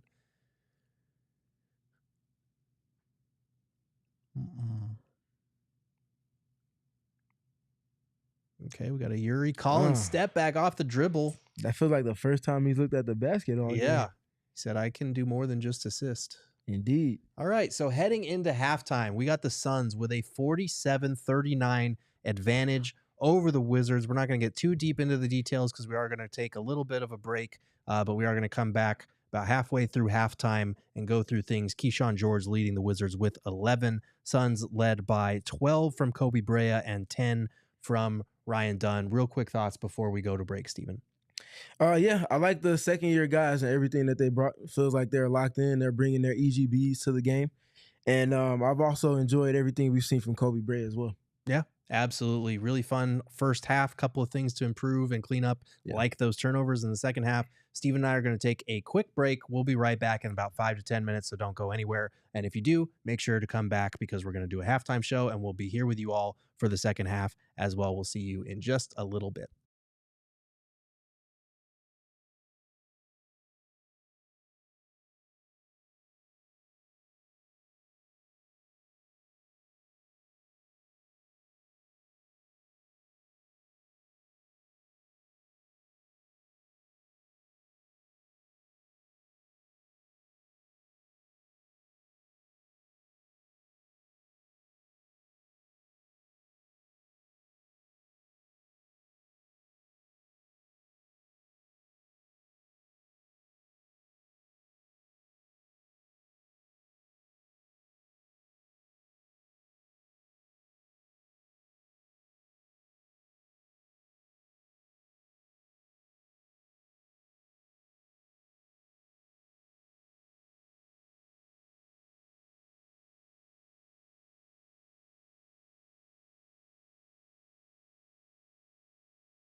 Realize how short halftime is for Summer League. So the third quarter has already gone underway. Suns up 47-39. Steven, any quick first half thoughts since I know the action has already picked up here? Yeah, activity level is high for both teams. I think everybody on the court has been a little antsy to just kind of get things going. No different than the beginning of an NBA regular season, and we've kind of seen a lot of up and down play because of it. Yeah, absolutely. If you are just joining us here, we are going live for the second half, just like we were live for the first half, just like we were live for the first 40 minutes before the game started. We should hopefully be getting some clips from Dylan Brooks and Jalen Green. They're speaking to Suns media members out there at Summer League. So hopefully we'll have some clips. If not, we will post the entire, and we're still going to do this anyway, but post the entire interview on our YouTube page, just like we've been doing with Bobby Marks, with Mark Cuban, with Fred Katz, all of the interviews that Espo and Shane have been getting out there. Eric's going to fly out there actually right now to help give them a little bit of help over the weekend. So lots of great content coming your way straight from Vegas for Summer League. Khaman Maluach getting blocked on a hook shot to start the third quarter. A little bit of a rough start for the number 10 overall pick. Yeah. If I had another big takeaway from the first half is that he's certainly going to need to put on some more weight to get things going on the offensive end. Yes. Haven't really seen it exploited on the defensive end yet. That's something I spoke to in the film session about his activity and athleticism being really good. However, if he continues to keep his chest available to opponents, especially getting to the NBA level, they're going to attack him in between the shoulders and try to create space or play through his chest from there. So we've seen that a little bit in this game on the offensive end, more so than defense. But just generally speaking, for an 18-year-old, no surprise. Yeah. He's going to need to get stronger when he gets to the NBA level. And that's the case with most rookies. Right. And yeah, no surprises there. Yep. I do think defensively he's been fine. Like he hasn't, that difference in physicality, strength hasn't been as noticeable on the defensive end. We did just get a foul there. Yep. Got caught out of position. Yeah, but I do think offensively that was a good move by Alex Sarr with the he didn't drag that pivot foot, but he really extended it pretty far to get that layup. But Maluach on the offensive end, I think, is where you're noticing, especially with how much he's handling the ball on the perimeter, dribble handoff, stuff like that. They're really kind of bumping him off his line. And I think that hook shot that got blocked, that was part of it, not being able to kind of have the strength to create that separation. So not too concerned. Something that we know rookies, 99.9% of rookies coming in have to get stronger and do get stronger anyway. So not going to be too worried about it. But yeah, a little bit of a rough showing here against the Wizards starting lineup. But again, he's also going against an NBA level talent already, a second-year player. That is true. And Alex Sarr, good pass, good cut. Koby talked about those in the film session, his ability to just find space. People like to play him topside because he's a very good shooter. He's not shy about cutting back door. Yuri Collins hits him with a perfectly timed pass, and we see just that. All right, so we got a 53-45 advantage here for the Suns. Koby Brea, I think, has scored both buckets, 2 buckets, 2 good straight. Pass. Oso, oh my goodness. Okay, so we had a Khaman Maluach backdoor, nice pass from Oso. Alex Sarr got to it and broke that up. Let's see if we can finish that one. There we go. All right, come on. He said, come on. Come on. There you go. Steven, not to dive too deep into conspiracy theories here now that we've got basketball action here, but I'm sure you know where this is going. Yeah, I'm sure you saw the photo. Josh Bartelstein, Brian Gregory sitting right next to Rich Paul there. Dylan Brooks as well sitting right nearby. Wow, we've got LeBron James, Lakers drama going on. Am I reading too much into this? Absolutely. Okay, cool. Because you know it as well as I do, is how in the world is that trade even going to happen? Yeah. It's also worth noting that Rich Paul has several clients on this roster as well. And that's what I was about to say. Does he not have a client on every single roster? Also that, but I'm pretty sure, I can't remember, is it Koby who that's his agent? Or was it Rasheer? No, it was Maluach. There was that whole video of Khaman and Rich Paul being on the phone with Matt Ishbia. But I think he has another client on this roster as well. Like, obviously, there's some of the bigger names. Great pump fake there. I think most people forget that Yusuf Nurkic, Rich Paul was his, Oh man, was I his forgot agent. about that one. Oh yeah, it is Rasheer Fleming as well. He has Lucas Newton, but also Rich Paul for Rasheer Fleming. So yeah, so it might not be about LeBron, but it also might. They're working out that Bradley Beal no trade clause for no trade clause trade. I'm kidding. Historically Don't unprecedented. Don't clip that. The unprecedented no trade clause trade. All right, we got Khaman Maluach. He's got a very nice shooting stroke. I don't want that to go under the radar because as much as he hasn't made the threes that he's taking, there is potential with that shooting stroke, as we see on the free throws there. It's rare you see a non-confident shooter find confidence.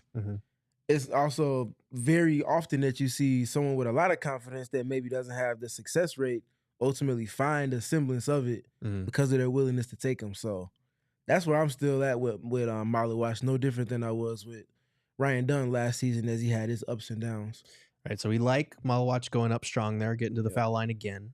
I think in 2 years' time, that's a body dunk. Should be. Like that's, you know, I don't think he has the strength quite yet. He has the length, obviously, that has the size. But I think as he gets more comfortable with his body, more fluid with his movements around the rim, I think that's an and one dunk. That type of play right there. It looks like he's mic'd up. If you look at Is he? on his lapel area, Yeah. it looks like he has a mic. It's a little hard to see because they got the purple on the collar. Sure. But you can kind of see it a little bit here, right? Oh, yeah. Yep, there it is. So I would hope that we get some access to that. I need that audio. Yeah, for sure. For sure. Definitely need that audio.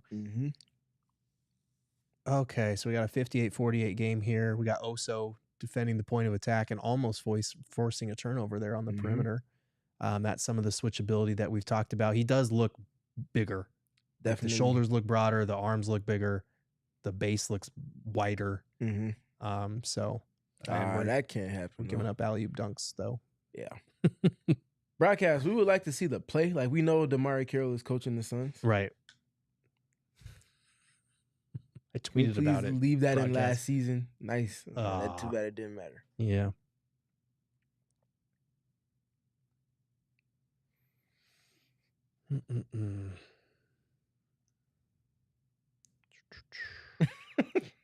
Leo. Leo is on bot watch. I genuinely thank you, Leo. It's not because I've been in the gym. I can tell you that. It's probably just from holding an infant. Yeah, human weight. He's been carrying. That's probably what it is. I appreciate that though. Oh my. Okay, Ryan Dunn with a turnaround over the left shoulder. Didn't have that on the bingo card.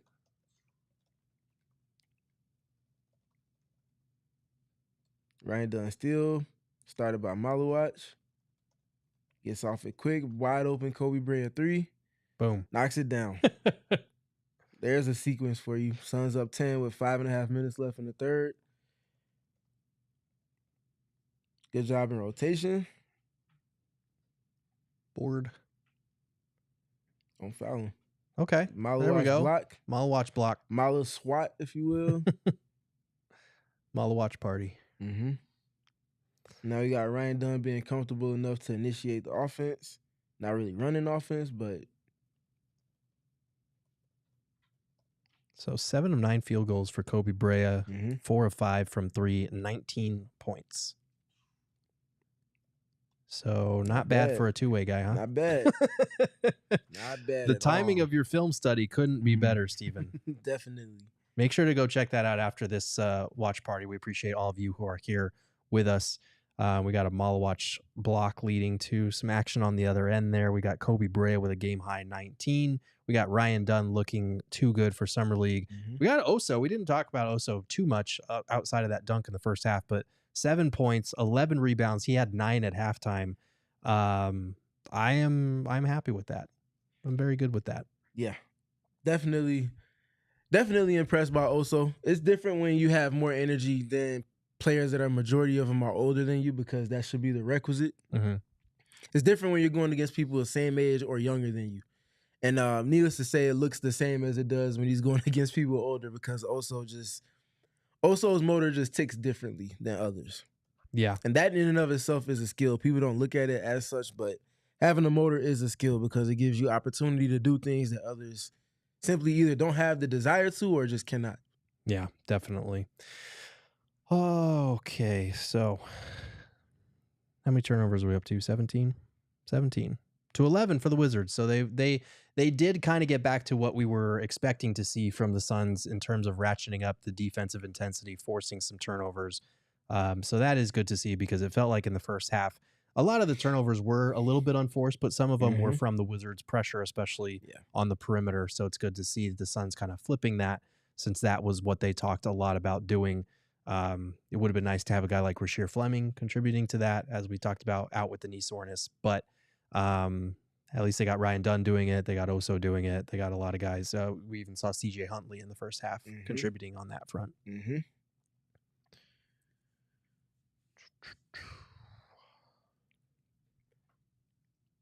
Man, I just love the timing of that. You do a Koby Brea film session and the guy drops 19 in less than 3 quarters. It's always fun when your work kind of times out that way. You got to teach me how to do that because every time I write about a player during the season that they're having a great stretch, they go out and they have an absolute dud like the very next game. So I would say faith, my man. Just be better. Faith is all I got for you on that one. You said pray more. That's all I got for you on that. Oh, I asked for a favor and he suggests divine intervention. That's tough. Yeah, because Ryan Dunn. Did you ever even get that Royce O'Neal? Oh, nice steal, also. I never wrote that Royce O'Neal piece. So a peek behind the curtain. What was it? November, December? This man was sitting on a Royce O'Neal written piece after he had a nice stretch early on, and simply never had the chance to put it out afterwards because just the way that the schedule and Royce's ups and downs over the course of the season kind of panned out. So timing never matched. What had happened was, you're right. I was sitting on it because he had like a stretch of 4 or 5 good games. He was one of the best players on the team at that point in the season, contributing to the Suns' success. And then he had like 1 or 2 bad games. So I sat on it and then something else popped up and then something else popped up that demanded my attention to write about it. I can only write about so many things in a given day or week. And so I was waiting and then he had like a bad stretch and then the Suns season just turned to crap basically. And I was like, no one's going to read a piece about Royce O'Neal. And he still wound up having a career season if you look at the numbers. But again, no one is going to want to read about Royce O'Neal when the team is a 36-win team and missing the playoffs. So apologies, Royce. I really wanted to write about your year. And it'll definitely be incorporated once we circle back to the next upcoming season when we're talking about season preview type stuff, because I do one for every single player on the roster. But yeah, that we had to sit on that the whole season, that blue collar boy. Sorry, Royce. I promise it wasn't personal. No, it definitely wasn't personal. He didn't have enough time off the court to worry about what you were writing because he just went and got engaged and whatnot. He did. Yes, he did. Shout out to him. Yeah.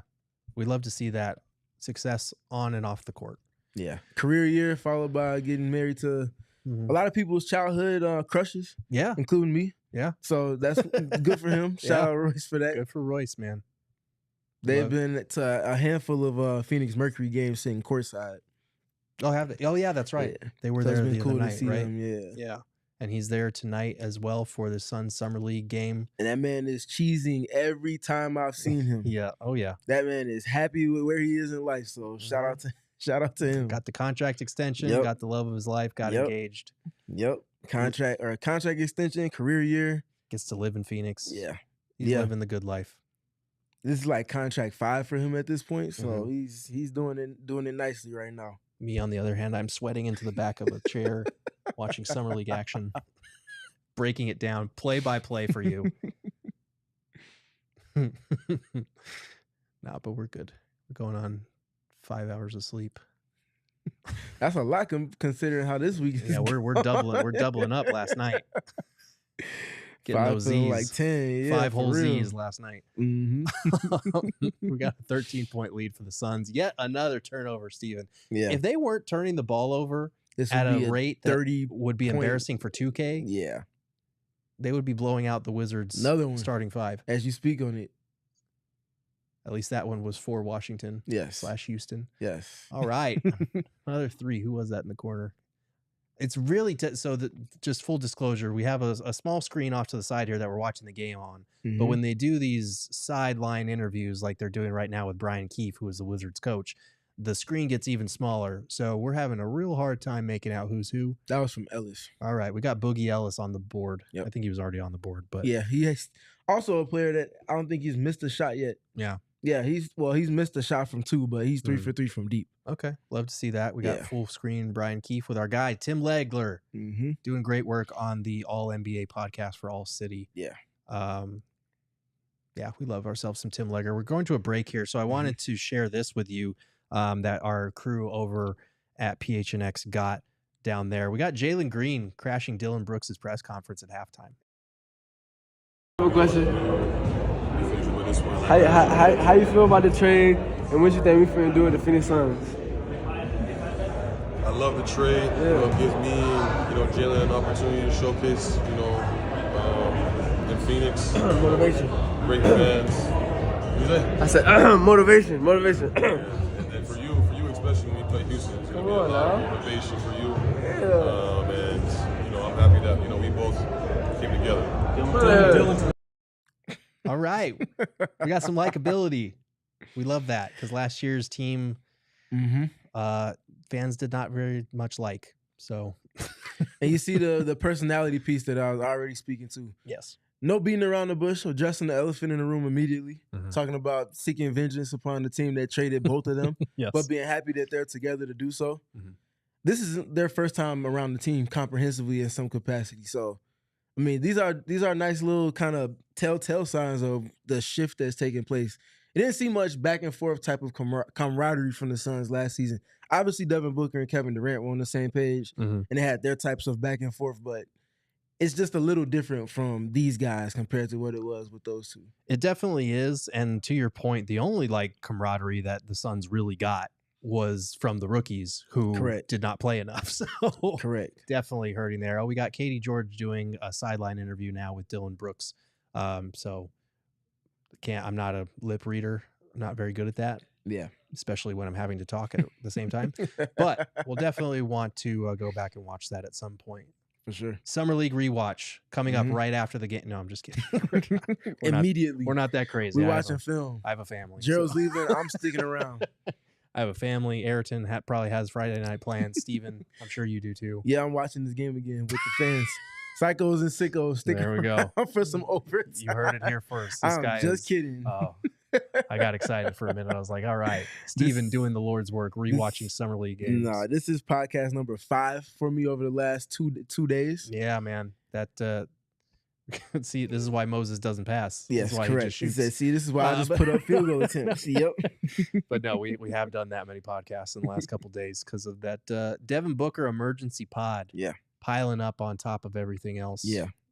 The Suns decided, they were like, okay, you got a lot of news coming up. We're going to save it for this 1 week in July, and it's going to be right after Gerald's back from paternity leave. So appreciate the Suns holding out on Kevin Durant trade for a full month until we got a Kevin Durant trade. We got the draft. We got rookie press conferences.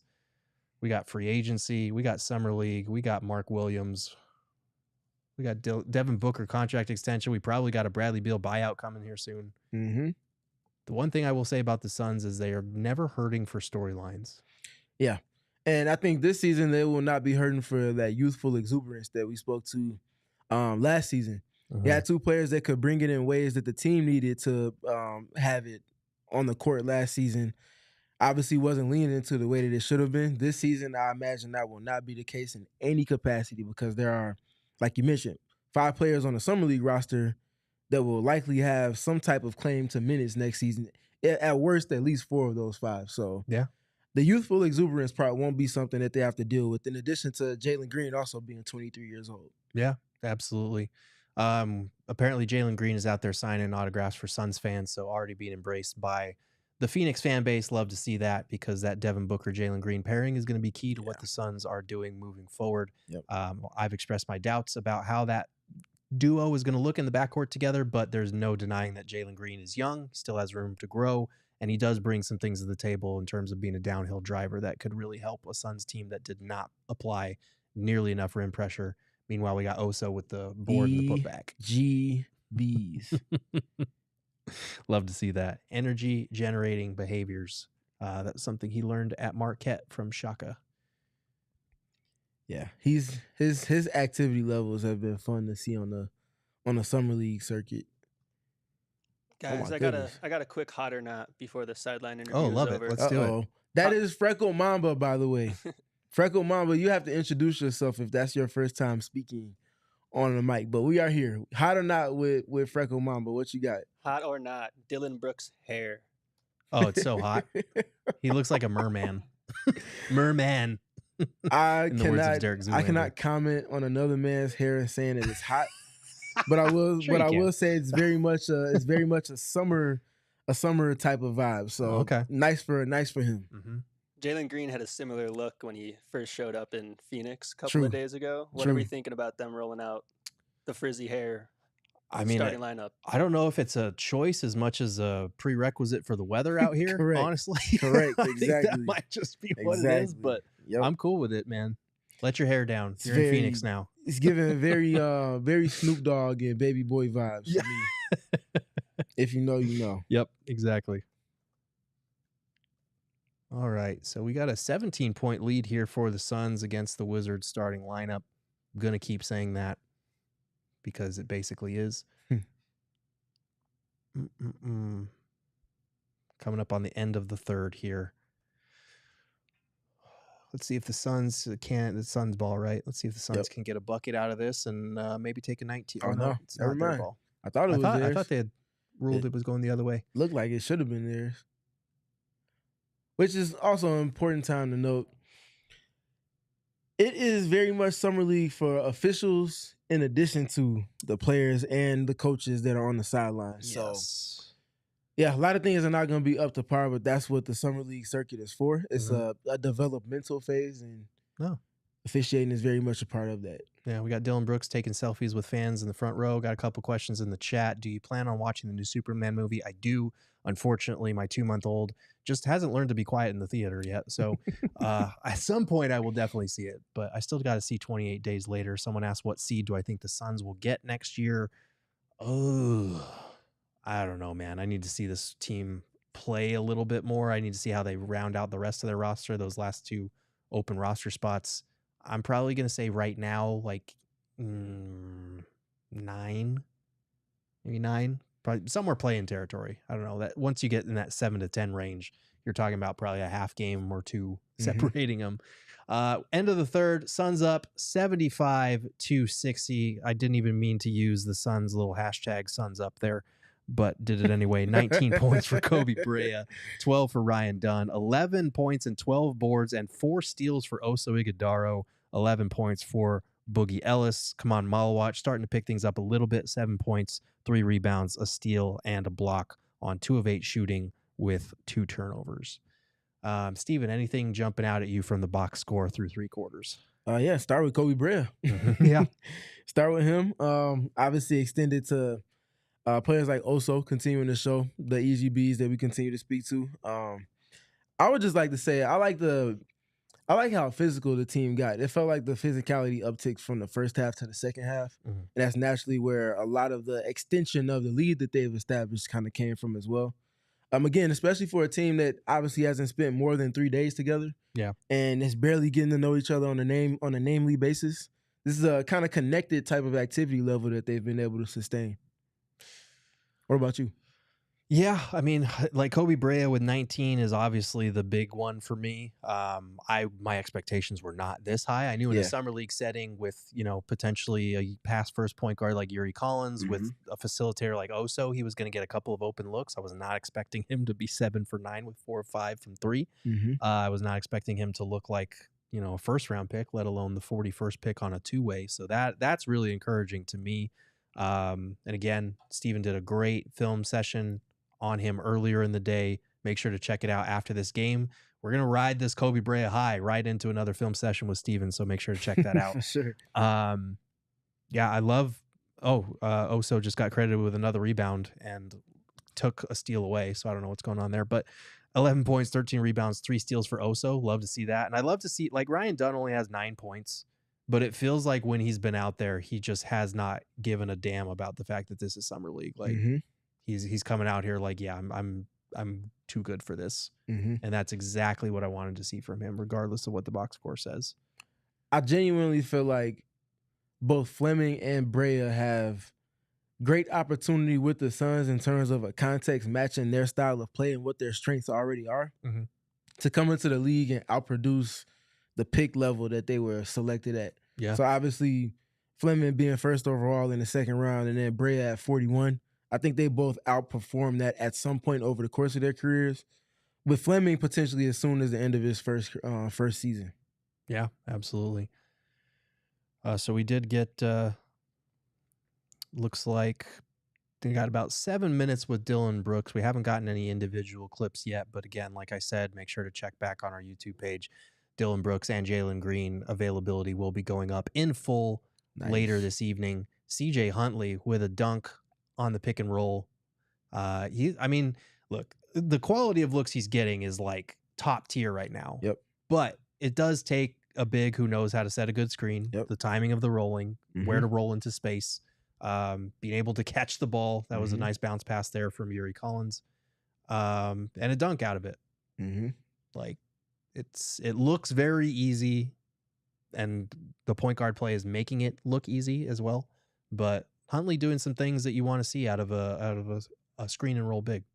Definitely is. Again, just his activity levels have been fun to see. He's brought it on both ends of the floor in multiple capacities. I don't think he's taken a 3-point opportunity yet, but everything else has looked good for him so far. I think I credited that to Yuri Collins. That was not Yuri Collins. Yeah, that was again with the small screen, killing me out that here. That was Boogie Ellis that made the pass to him on that one. I was looking at Huntley threes. Yeah, Huntley hasn't taken a 3-pointer yet, but hasn't needed to with the impact that he's provided elsewhere in this one. And right as I'm crediting him with rolling into space, he rolls right into where his point guard is dribbling. So that's great. 81-61, Suns up. I got to stop doing that. I'm not trying to give away free ads to the team, but you're welcome, Phoenix Suns. Look at the defensive activity from Huntley there. That was fantastic in the pick and roll. And he's still keeping it. I mean, that's a tough move. Wow. But came up to the level of the screen to meet the ball handler, shrunk back to his rolling man to cover him, kind of helped over a little bit in the process. Got beat on that really nice move there, but that was very good activity in the pick and roll for a big man. I like to see that.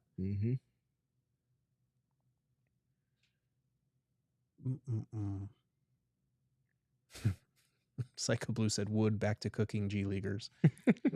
We hope so. He sure hasn't been shy about letting it fly here in this game. What is Moses Wood at now? He's 4 for 10, 1 for 6 from 3. Yeah. Ryan with a little tunnel vision. Hunting out buckets. This is the setting for it if you're going to get it. Wow. Very true. He almost made that. Thought he was. That was a prayer. This is a great move. Good Who's that, Will Riley? Tag. Yeah, Ooh, yeah, that's a nice little slow down step there. That's that Pinoy step. Yeah. That was Grayson nice Allen has it. Jordan Clarkson has it. There's a couple other guys across the league that have nasty Pinoy steps. Brandon Pajimski as well. Yeah. Another one of those guys. The awkward footwork they make look almost ballerina-esque. Yeah, that deceleration is a skill. It looks easy when you're watching it unfold, but it really is difficult when you're driving at full speed to be able to decelerate like that, kind of use that Euro step and get around a guy like that. We do have a super chat from Psycho Blue. Thank you, Psycho Blue. B-Ball Apollo heard among the B-Ball pantheon that the Wizards have the brightest future of all Eastern Conference teams. Half the rotation is playing and getting rocked by Mutombo, Dunn, Oso, and friends Brea. Yeah, you're not wrong, man. Again, everybody keeps saying, I don't want to be the Suns. The Suns are in the worst position in the league. Look at the Wizards right now. You're telling me if you're a Wizards fan watching their crap get rocked, that you're feeling good about the young core that you've assembled? Again, it's summer league. Right. Don't read too much into it, but as a Suns fan, you should be reading into this 20-point lead. Do it. Would you rather be the Kings or the Wizards? I might rather be the Wizards. At least you can buy into like, oh, we got young guys. In 2 to 3 years, they'll figure it out. I have no idea what the Kings are doing. Nope. They I don't assembled. even know who's on their summer league team. Their only point guard right now is Dennis Schroeder. Oh, yeah, that's right. Ryan Dunn with a 3. Yep. Love to see that, swishing that through with confidence. Yeah, I have no idea what the Kings are cooking. It doesn't smell good. No free ads, but it ain't what you thought it was. No. They decided, the Chicago Bulls, they had Zach LaVine and DeMar DeRozan. We should also do that and pair him with Domantas Sabonis. But we're only going to get 1 first-round pick for De'Aaron Fox. Mm-hmm. Poor Devin Carter. My guy is just stranded on. Man. Yeah. I really liked Devin Carter in last year's draft. I wanted the Suns to find a way to get him. I like Keon Ellis and Keegan Murray as well, but since they since they fired Mike Brown, it's been significant downhill, almost avalanche-esque for them. Yeah. And not sure what direction they're headed right now, honestly. No idea. We've got about 7 minutes left of the stream. Make sure to leave a like here for us. We're going to go live or stay live for about 5 minutes afterwards to kind of give our final thoughts before we head home. No post-game show because we're not that psychotic. But we really appreciate all of you being here with us. Make sure to leave a like. It really does help. Subscribe if you're enjoying the show, or if you're not, just do it anyway. 23-point lead with 6.5 to go. Again, we don't want to read into summer league results here. Is letting it fly. But Moses Wood he's a bucket. The bucket is dry, but he's a bucket. He knows where it is. He knows where the bucket is. He's not afraid to let it fly. Certainly knows where it is. I kind of appreciate that though. Yeah. Because like in this setting, if you get a shot, let it fly. You need to keep defenses honest. He is 1 for 7 from 3, so not great. But he did shoot the ball well for the Valley Suns last season. So. That's why the confidence is there. Yes, exactly. And I don't think he'd be shooting like this if DeMarre Carroll was on the sideline like my guy. Yeah, I think that is part of the mandate here. Suns are shooting 11 for 27 from 3 despite Moses Wood being 1 for 7. So there is that. Oh, God, they're 10 for 20 outside of Moses Wood. Come on, Moses. You're for grading on a curve. You and Khaman need to. You got two guys. You got 2 guys almost perfect from deep on 5 attempts, and then you're just holding them down with sandbags. Right. With all the misses. But again, I would rather a guy be aggressive and letting it fly than having to coach that out of him. So looking at the stat sheet here, I'm looking at plus minus right now. CJ Huntley and Boogie Ellis are plus 23 in about 18 minutes. Bench guys coming in, having an impact. Moses Wood is a plus 21 despite missing about that many shots. Ryan Dunn plus 15 points on 6 of 10 shooting. He's got 4 rebounds, 3 assists, and 2 steals on top of that. I really don't have too much bad to say. Like, even if we did have something bad to say, we would bear in mind that it's summer league, so it's not that serious. I think we'll want to see a stronger showing from Khaman, obviously, in the next game. But like you pointed out, he's going up against Alex Sarr, who was one of the best rookies in the NBA last year. Guy who's developing in his second year, so and who is well built, who's very strong, who has the size to challenge Khaman. So this is a good learning experience for him. He's going to have to get stronger. We kind of knew that already, but looking forward to seeing how he responds in game 2 after a pretty rough showing here in game 1. Yep. And for me, of the non-direct Suns draftees, so Oso, Rasheer, Khaman, Ryan, and Koby, from our tiering yesterday, the 2 players I was most intrigued to watch play were Yuri Collins and Boogie Ellis. Yeah. Boogie in particular, start with him. 16 points. He's got 4 attempts or 4 trips to the free throw line in addition to that 16 points. Speaking to the aggression point with him. And then with Yuri, 6 assists.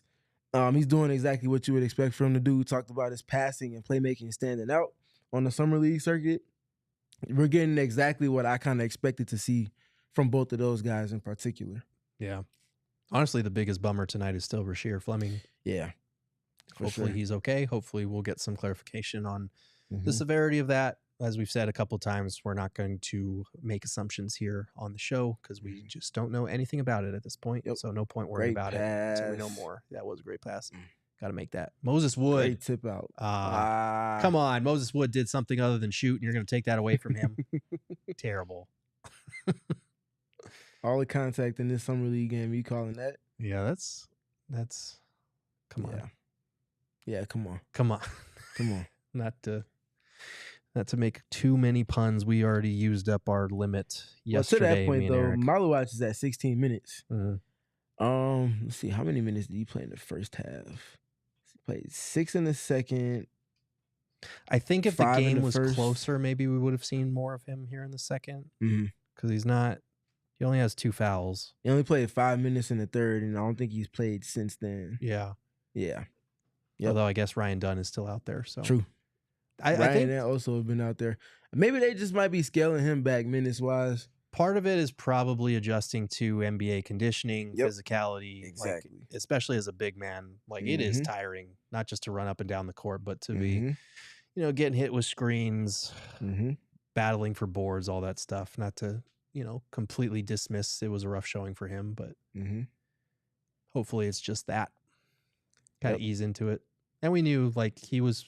I don't think anyone was expecting him to be the starting center opening night. If you were, I hope that this has set you on the path, the righteous path, because I think it's going to be Mark Williams. He's talking to you, Eric Ruby. I have seen some people say by February he's going to be starting center or whatever. Maybe if Mark Williams is hurt, I don't know, and maybe if he pans out quickly. But I think this game is a good indicator of the areas where he's going to have to get bigger and stronger and better in order to make that happen. Yep.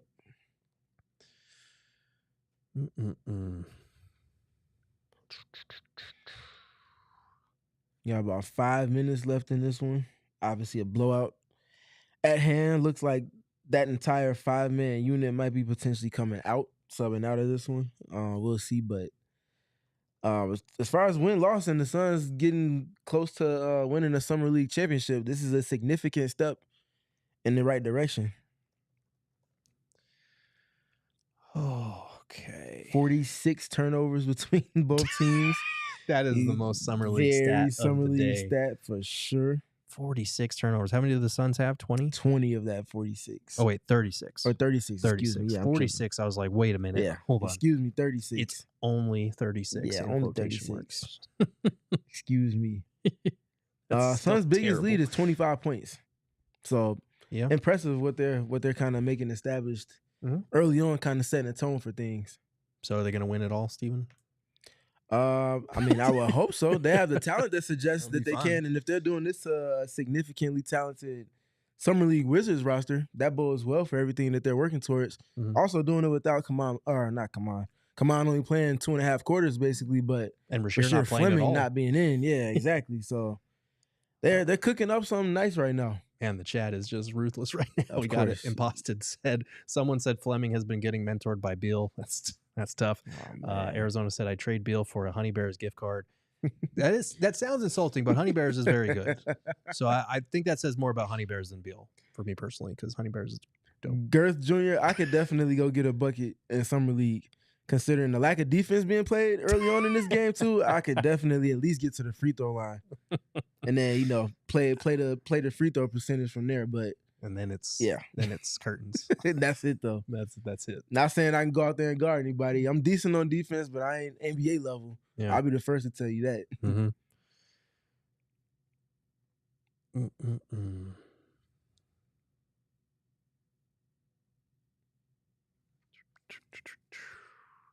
I will say though, while we were on the topic of seeing Brian Keefe up there talking, I think it was in his third quarter, if not right around halftime. Head coach of the Washington Wizards.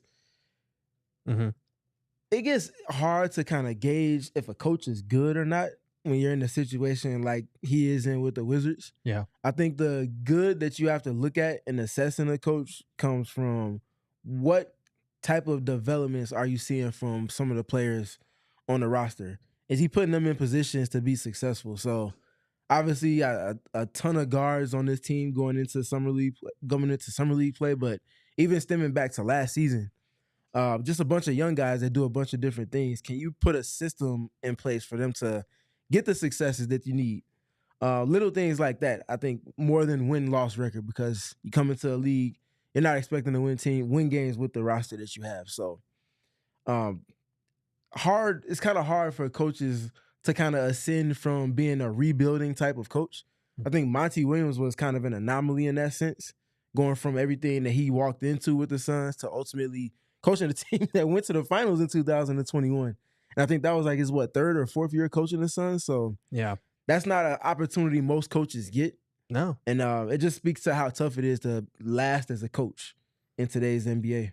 Yeah, for sure. We have a couple of super chats we'll take a look at real quick. 199 from LCAZ8616. Thank you for your super chat. Wizards should have kept Beal.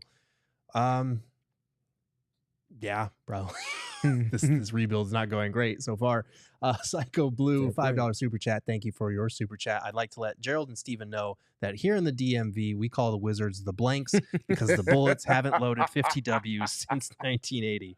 Psycho Blue, you've super chatted with us many, many times over the years. That was your best one so far. Yeah, that's tough. That was great.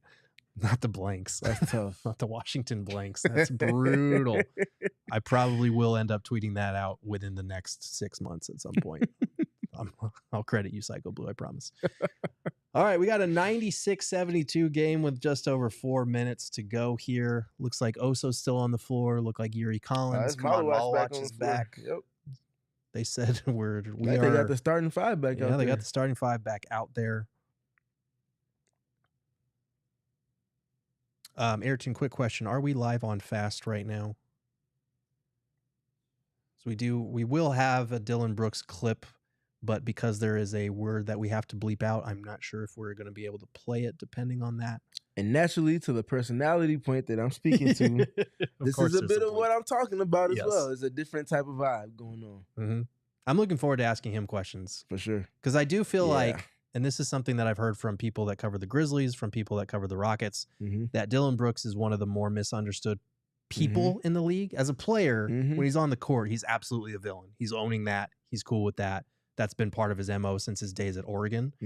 But in terms of who he is off the court as a human being, they all say that he's very misunderstood. So I'm looking forward to talking with him and getting to know him a little bit. And it sounds like he's a great quote based on what I'm seeing from the media availability they had in Vegas.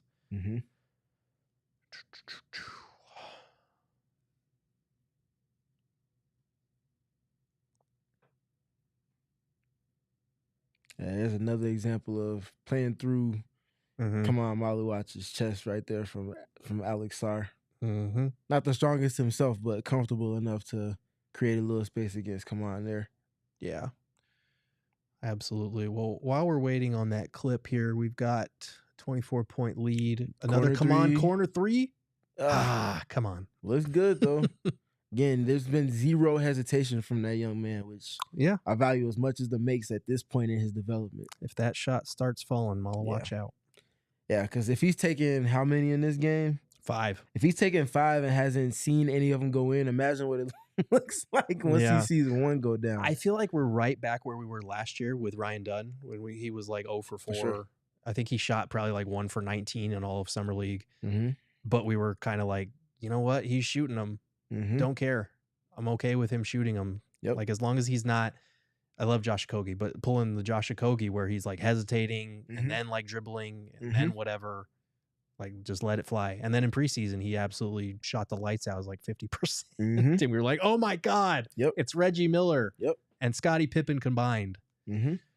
Again, unless you're cut from the Steph Curry percentile of shooters in the history of basketball, you probably didn't start making the first shots that you started taking when you started playing. That's what skill development is.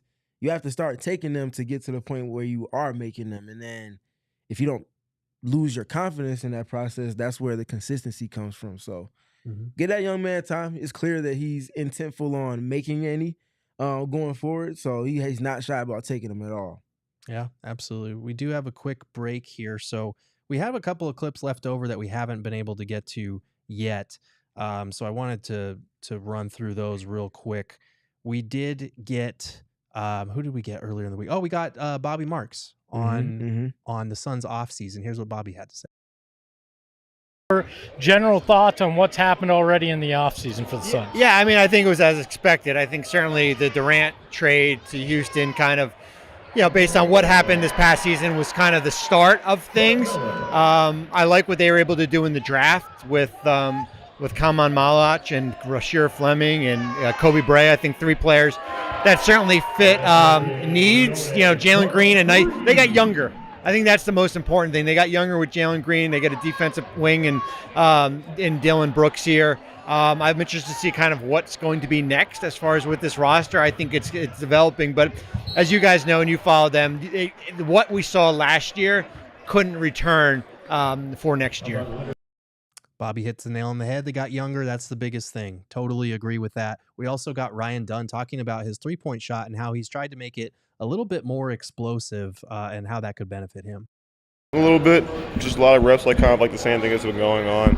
Trying to make it smooth, just be aggressive, not trying to be just timid and just let it go. It just seemed like it's more of an explosive jump. Yeah, just try to shoot a little more power in me. When I get tired in the game, I'll probably miss a lot of shorts, so just emphasizing it now. So hopefully when I get tired, or if I do get tired, I have to shoot it. Just have the legs to get in. Those little tweaks, they're very hard to miss or easy to miss. Mm-hmm. They're not always discernible to the casual viewer, but if he is making it a little bit quicker, a little bit more explosive, getting a little bit more power so that his legs don't disappear on him. Oh, come on. From Oso. Sheesh. There we go. Maluach out below. Mm-hmm. Love Yeah, that. that was nice. That was a great dish from Oso as well. Again, this passing has really kind of stood out today. Yeah, it has. It's been very good. He's been great on the boards. That's quietly gone under the radar, but the passing, we know that he has that in his game. He's only got 2 assists, which is kind of surprising with some of the good passing that he's done, but he is one of those connector guys that we've heard Monty Williams and a lot of coaches talk about. Oso with 11 points, 14 boards, 2 assists, 3 steals, 4 of 5 shooting. Good for you. Maluach midi. Ooh, that one was not good. Yeah. The other Maluach out. But he did just dunk on someone's head, so yes, let it fly. I don't care. Yes, correct. All right, final minute here. Suns up 18. Yuri Collins doing his Bob Cousy impression, dribbling out the clock. We are going to be live for about 5 to 10 minutes after this game, so we can talk about our takeaways.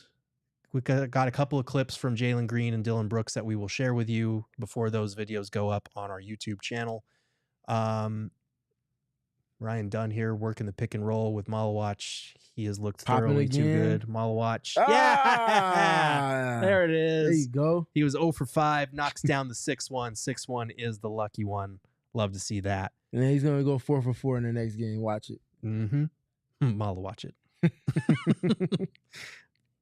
Yeah, we've already I'm very sorry in advance. The Maluach puns are not going anywhere. Anytime he dunks on anyone, it's going to be Maluach out below. All right. So, Steven, final seconds counting down. Suns come away with a 103-84 win over the Washington Wizards. We are going to talk about all of it, but just to read off some box score numbers. Koby Brea with a team high 19 points, 7 of 10 shooting, 4 of 5 from 3. Also added in 3 rebounds, did have 4 turnovers. Then we've got Ryan Dunn, who looked in the too good to be here TM category, 17 points, 5 rebounds, 4 assists, 2 steals, 7 of 12 from the floor, 2 of 5 from 3. Oso Ighodaro with an 11-point, 14-rebound double-double, chipped in 3 steals and 2 assists on 4 of 5 shooting. Maluach actually climbed all the way up to 14 points on 5 rebounds with 2 blocks, 5 of 13 shooting, 1 of 6 from 3 since he got that final one to fall. Boogie Ellis was 16 off the bench. CJ Huntley, 8 points, 5 boards. I just read off a whole mess of numbers for you. Anything that stands out immediately? Brea being preached as a shooter that can do much more than just that. Comes in, knocks down, 4 or 5 from deep, 7 of 10 from the field in general. Knocks down the only free throw that he takes as well.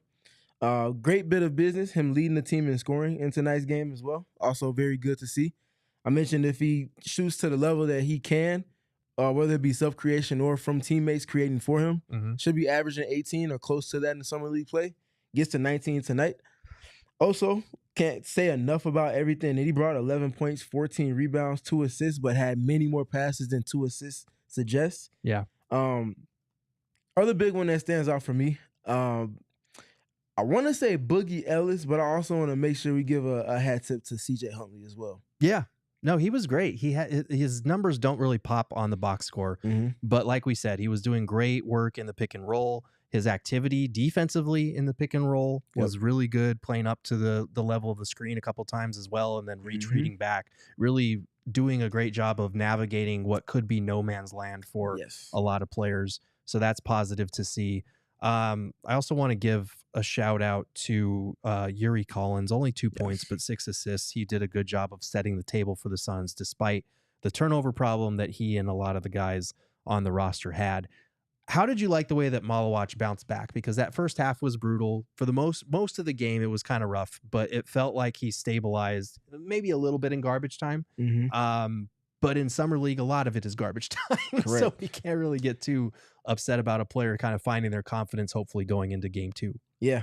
To that point, 7 points, 2 rebounds in the fourth quarter. The Wizards did have their starters in for some of that fourth quarter. Can't remember if they overlapped with Maluach for his entire fourth quarter stretch, but he looked more comfortable the more minutes he compiled. Yeah. And naturally, if you came into it, I would probably anticipate that would be more so the case than him coming out and being some game wrecker or game changer immediately upon jump ball. Yeah.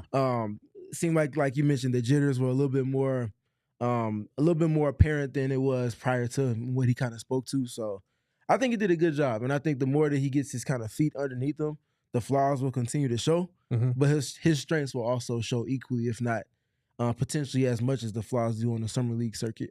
I agree. And I do think to some extent, because we know that the 3-point shooting is going to take some time. This is a guy that went 4 for 16 from 3 in college. This is, it doesn't just happen overnight. It's going to be a work in progress. We also know that we're not maybe going to see Mark Williams and Khaman Maluach starting together the way that we're seeing Maluach starting with Oso Ighodaro right now. So I think once the regular season starts, as much as Summer League is an environment to experiment, to kind of test limits and see what guys are capable of, what they're not capable of, it is, I don't want to say disservice, but it's not him in his optimized position as just a true 5 when he's operating on the perimeter a little bit more than he might, during the Suns regular season. So as much as I'm absolutely cool with DeMarre Carroll, Jordan Ott and company kind of experimenting, putting him on the perimeter a little bit more, like Ott mentioned earlier in the week, I do think, this was to be expected to a certain degree. Like, this guy is not a perimeter player. It's something that's going to have to gradually come over time. And to our point earlier in the show, he's going to have to get stronger to be able to operate with the ball in his hand, especially with as much as he was handling the ball. Yeah, because remember last season, we saw bigs even with these Washington Wizards, bigs like Jonas Valanciunas coming off the bench. Yeah. That's not an ideal matchup for Khaman Maluach in any capacity. So it's not like because of where his strength level is now, he's not going to have to worry about it as much with the reserve units, because there are some stronger dudes. I mean, Steven Adams was coming off the bench the entire season last year. Right. Clint Capella was coming off the bench the same way. So he's going to have some things to work through for sure. And I think he's naturally going to be succumb to fouls in multiple capacities as well because of that. But if he's only playing about 15 to 18 minutes, him racking up 4 or 5 fouls, obviously you don't want to see it, but it's not going to have as much of an impact as it potentially would if he was in a starting or more significant type of role. So I imagine that might be a little bit of why the Suns might want to keep Nick Richards around in some capacity as well. Yeah, no, absolutely. I think those are all important points. Talk to me a little bit about Ryan Dunn. We said it multiple times on the podcast. Looked fully too good to be here. What did you like about Dunn's performance? Every time he got the ball, looking at the paint, trying to find the rim. Paint touch, if not getting all the way to the rim and getting the dunk, or if he's catching and he's wide open from deep, he's not hesitating in any capacity. Kind of copy and paste that latter point to exactly where he was at the end of the regular season last year. Once he got back into the rotation in it was like mid to late March, and he got that stretch where he was back in the rotation and climbed back into the starting lineup. So good to see him there in that space of confidence. Want to see him continue to grow with that, and the defense was what we expected to be. Yeah, absolutely. Well, we do have some clips for you guys here. We're going to get to those in a few minutes. Any final thoughts kind of looking at the game before we kind of switch gears and start talking about Dillon Brooks and Jalen Green and the availability that they had at halftime. Like DeMar Carroll said, there will be a lot of mistakes, and naturally we saw that on both ends of the floor, but it felt like everybody that was on the floor played with a certain type of urgency. They played hard, and that's what you expect. That's what he kind of spoke to being the bar for production for them, and it felt like everybody aligned directly with that. Absolutely. All right. So we do have those clips ready. First, we got 5 clips to play for you guys, 3 from Brooks, 2 from Jalen Green. We're going to start off with Brooks kind of talking a little bit about himself and in his totally trademark style. No bullshit. I would say, I don't back down from anybody or anything. Everybody's, to me the same. And, I can't wait to, get a technical foul is it called sticks? It's still called sticks? It's the PHX now. It's the PHX now. Okay, sorry. And the PHX, for them to go crazy. I can't wait. My toughness and my grit, goes all around, and I hope it's contagious for the team. Yeah, Espo was supposed to correct him and let him know there's an N in PHX, but right. There's room for that. Next time, room for improvement. You gotta love when you ask a guy about himself and the first thing he says is no BS, and then says, "I can't wait to get a technical foul." Yep, that's a fantastic answer. Things the Suns simply did not have at all last season, personality-wise, characteristic-wise. Anytime there was a tech, it typically came because someone was disgruntled with an official, rather than coming off of their own will. Checks in. I imagine him going to pick up a tech and then rallying up the fans in some capacity. Also uplifting the level of play with the players on the court with him too. Yeah. That's the style of leadership that he brings. S-tier blue-collar guy that's in the league right now, 1,000%. Absolutely. And I think the Suns went out and got him because of the alpha mentality, because of that type of hard-nosed leadership that he's going to bring to the table. Obviously Booker is a leader by example, but having that type of vocal smash mouth leader, sorry, not vocal leader. I'm not trying to take shots at our guy Frank, but Frankie smokes. Having that definitely matters. And I said this a couple of weeks ago. I think be ready for the Suns to be seen as the villains of the league, not because they're going to be good or great, but because they have Dillon Brooks, they have Grayson Allen, they have Devin Booker. They have a lot of guys that are seen around the league as unlikable, or at least by fans. Yeah. So just be prepared for that. A lot of people, a lot of fans are not going to like this team. They already don't like this team because this money, for some reason, spending a lot of money is a bad thing in the NBA, especially when it fails. It makes it easier to clown on. They traded Kevin Durant away, the whole Bradley Beal thing. They're just getting clowned on repeatedly. So be ready for the Suns to be the villains of the league. And hopefully this team has the character to embrace that identity, because they haven't done that in years past. Absolutely. Valley Boy Dano brings up the point I was getting ready to get to, and that's that the Suns have a handful of guys that just simply have no interest in being the nice guy. Yes. Jalen Green also very much aligns directly with that as well. Hence the question that he literally put up on the tee for Dillon Brooks in his first media availability with the Suns. Getting out of Dillon Brooks exactly what he wanted to as far as an answer and seeking vengeance on a team that traded them both here to Phoenix. So those guys have no interest in being liked by opposing teams. And they actually would probably embrace it more if people said they didn't like them, because that means that they're playing the way that they hope to. Guys that, for lack of a better phrase, like to be a-holes in multiple respects. And there's nothing wrong with that in any capacity. The 21 finals team for the Suns had a couple of those guys, in Chris Paul and Jay Crowder in particular. So not saying that that's the direct route to success, but the Suns just literally didn't have that last season. Good to have it this season. Yes, for sure. And we've given our thoughts on what we think of Dillon Brooks coming to the Valley. What does Dillon Brooks think about coming to Phoenix? I love the challenge. I feel like this has been written in stone since I was in my second year, where I thought I was coming and I didn't end up coming. I love Phoenix. I've been over in the summers. I love when I play there. The gym is amazing. The people are great. I can't wait to connect with the fans, and bring that toughness, bring that urgency, and be ready for the journey. He just alluded to the Marshawn Brooks trade that did not go through because there was a miscommunication. It was supposed to be for Dillon Brooks, and one side thought Dillon Brooks was what they were getting, and one side thought they meant Marshawn Brooks, which why the hell would they be trading for Marshawn Brooks? But that's great stuff. He said it was written in stone since his second year when he was almost traded to the Suns. So good stuff, Dillon. I'm appreciative of a good interview like that. He's already given us 2 gems in the first 2 clips that we've gone through, Steven. Yes. Transparency, very much a straight shooter. He's not going to beat around the bush in any capacity. Again, those guys are positive to have around when you have them in a certain capacity. You don't have 8 or 9 of those guys. You got like 2 or 3 of them. That's just enough. You're getting close to that threshold where it's going to take a certain type of coach to be able to keep everything kind of streamlined, but I think they're in a good space with where they are right now. Yeah, absolutely. And Dillon Brooks is someone that I have wanted on the Suns since he was coming out of Oregon and they had that second round pick, and I wanted them to either take Jordan Bell or Dillon Brooks, and didn't get either one of them. Jordan Bell wound up being the right choice. Dillon Brooks, not so much. But we have a couple more clips for you guys because a big part of this equation is obviously Devin Booker. We got the report from Shams that the whole team flew out to celebrate his contract extension. That includes all of these new guys that are on the roster. So what did Jalen Green think about talking to Devin Booker? Book out here and he called me when I was out in Phoenix trying to look for a house and stuff. I think from what I've read so far, just off his vibe and everything, he's excited.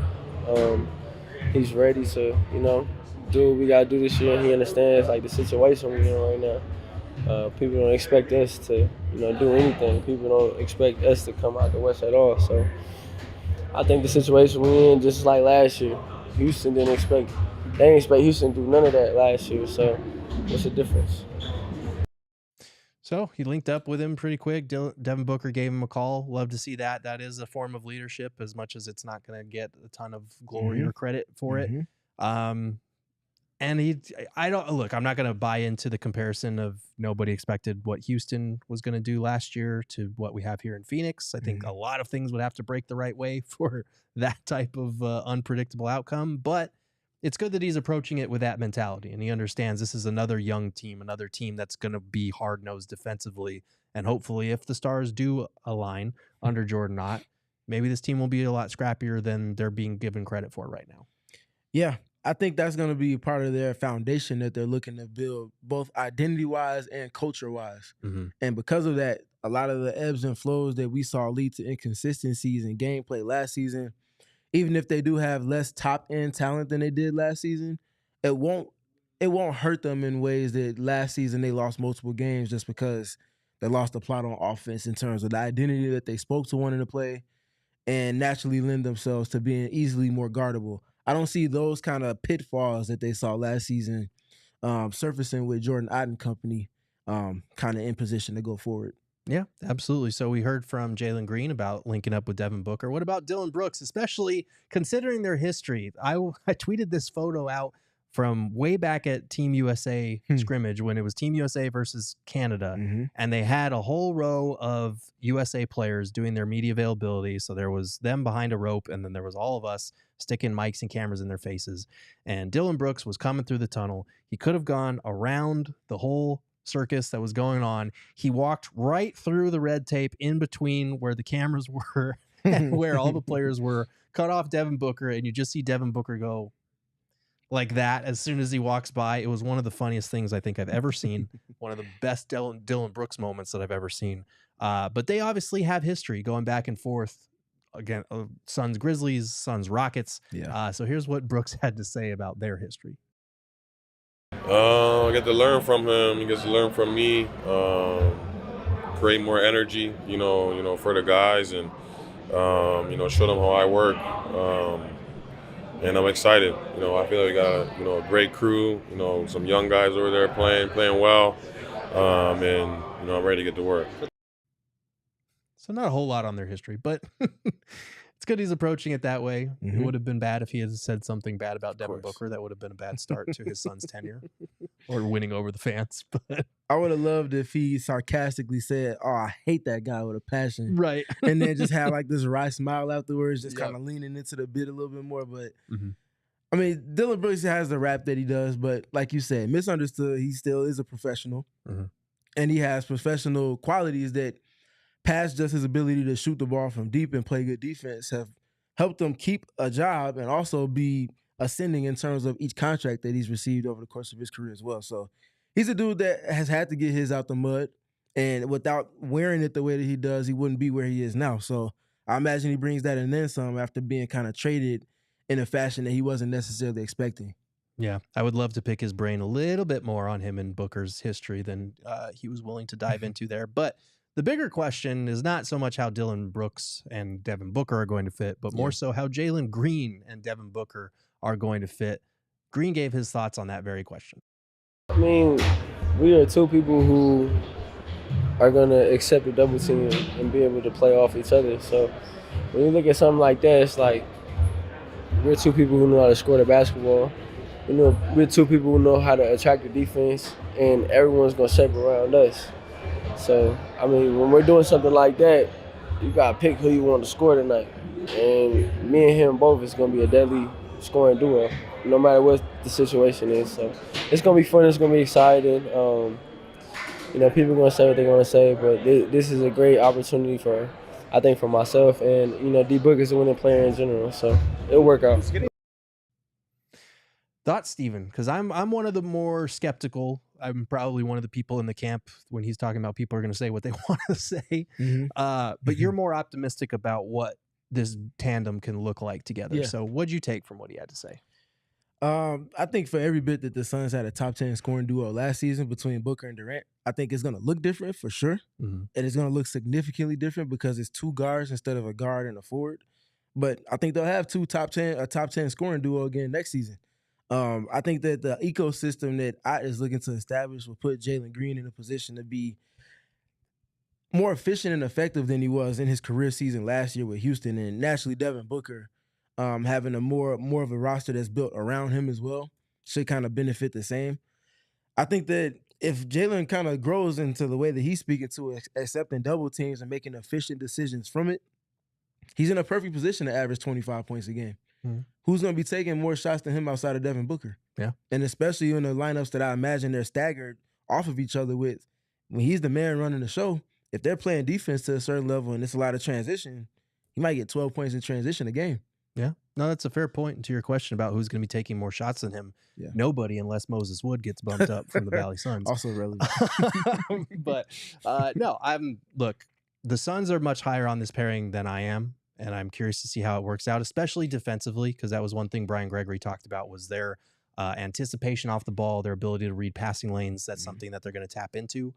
I will believe that when I see that in terms of something that works, but at least they do have the defensive pieces around them if it doesn't work out as well as we're expecting. And they do have defensive pieces on the back line to where they maybe can be a little bit more aggressive, especially Book, than we've seen in recent years. So the proof's going to be in the pudding for this backcourt pairing. We know that. We know that Jalen Green has a lot to prove, but he's also young and has a lot of room to grow. Yeah. So that'll be fun to watch. Anything else from this Summer League extravaganza? We went live at about 5:45. It is now 8:25. That is the type of psychotic and sickotic behavior. I was trying to pull psychos and sickos together that you can expect from the PHNX Suns podcast. Steven, any final thoughts before we get out of here? Is this not fitting for how we end this week that we've had? Like, honestly asking. Yeah. Ayrton, you included. But no, I'll just say, even without looking at the actual numbers of the average age for this team, generally the energy feels a whole lot more youthful. Yeah. And I think that naturally, like I lamented over the season last year, where it worked against them last season over the course of 82, it should help them more comfortably navigate the regular season rigors to come. Yeah, absolutely. I think this was a fun game. I liked what I saw out of the young players. I think Khaman Maluach has a lot to learn from and bounce back from in game 2, but it was encouraging to see him start to build a little bit of confidence, getting that last 3 to fall, getting a block there, kind of, beating his chest a little bit. That was good to see. Love what I saw from Oso and Ryan. They look like they are on the right course towards that too good to be here category.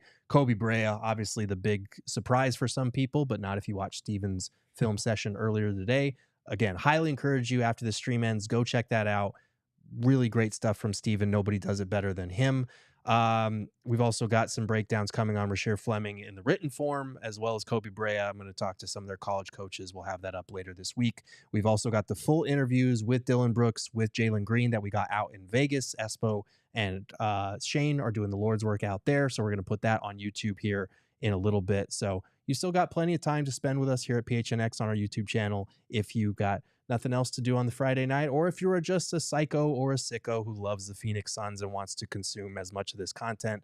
That is what we are here to give you. So if you are going to be tuning in, I think Eric and Espo are going to be doing a live post-game show out from Vegas on Sunday after that game, so you won't be hearing from Steven or I until then.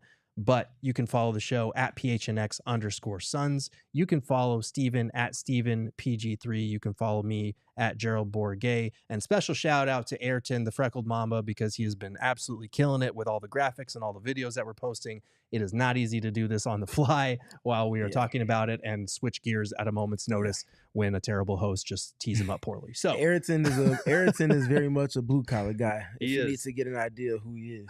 Absolutely. Until next time, you guys have a great weekend and look forward to all of the Summer League content. Make sure to like this video on the way out and subscribe. And thanks again for being here. We all silly like the mayor.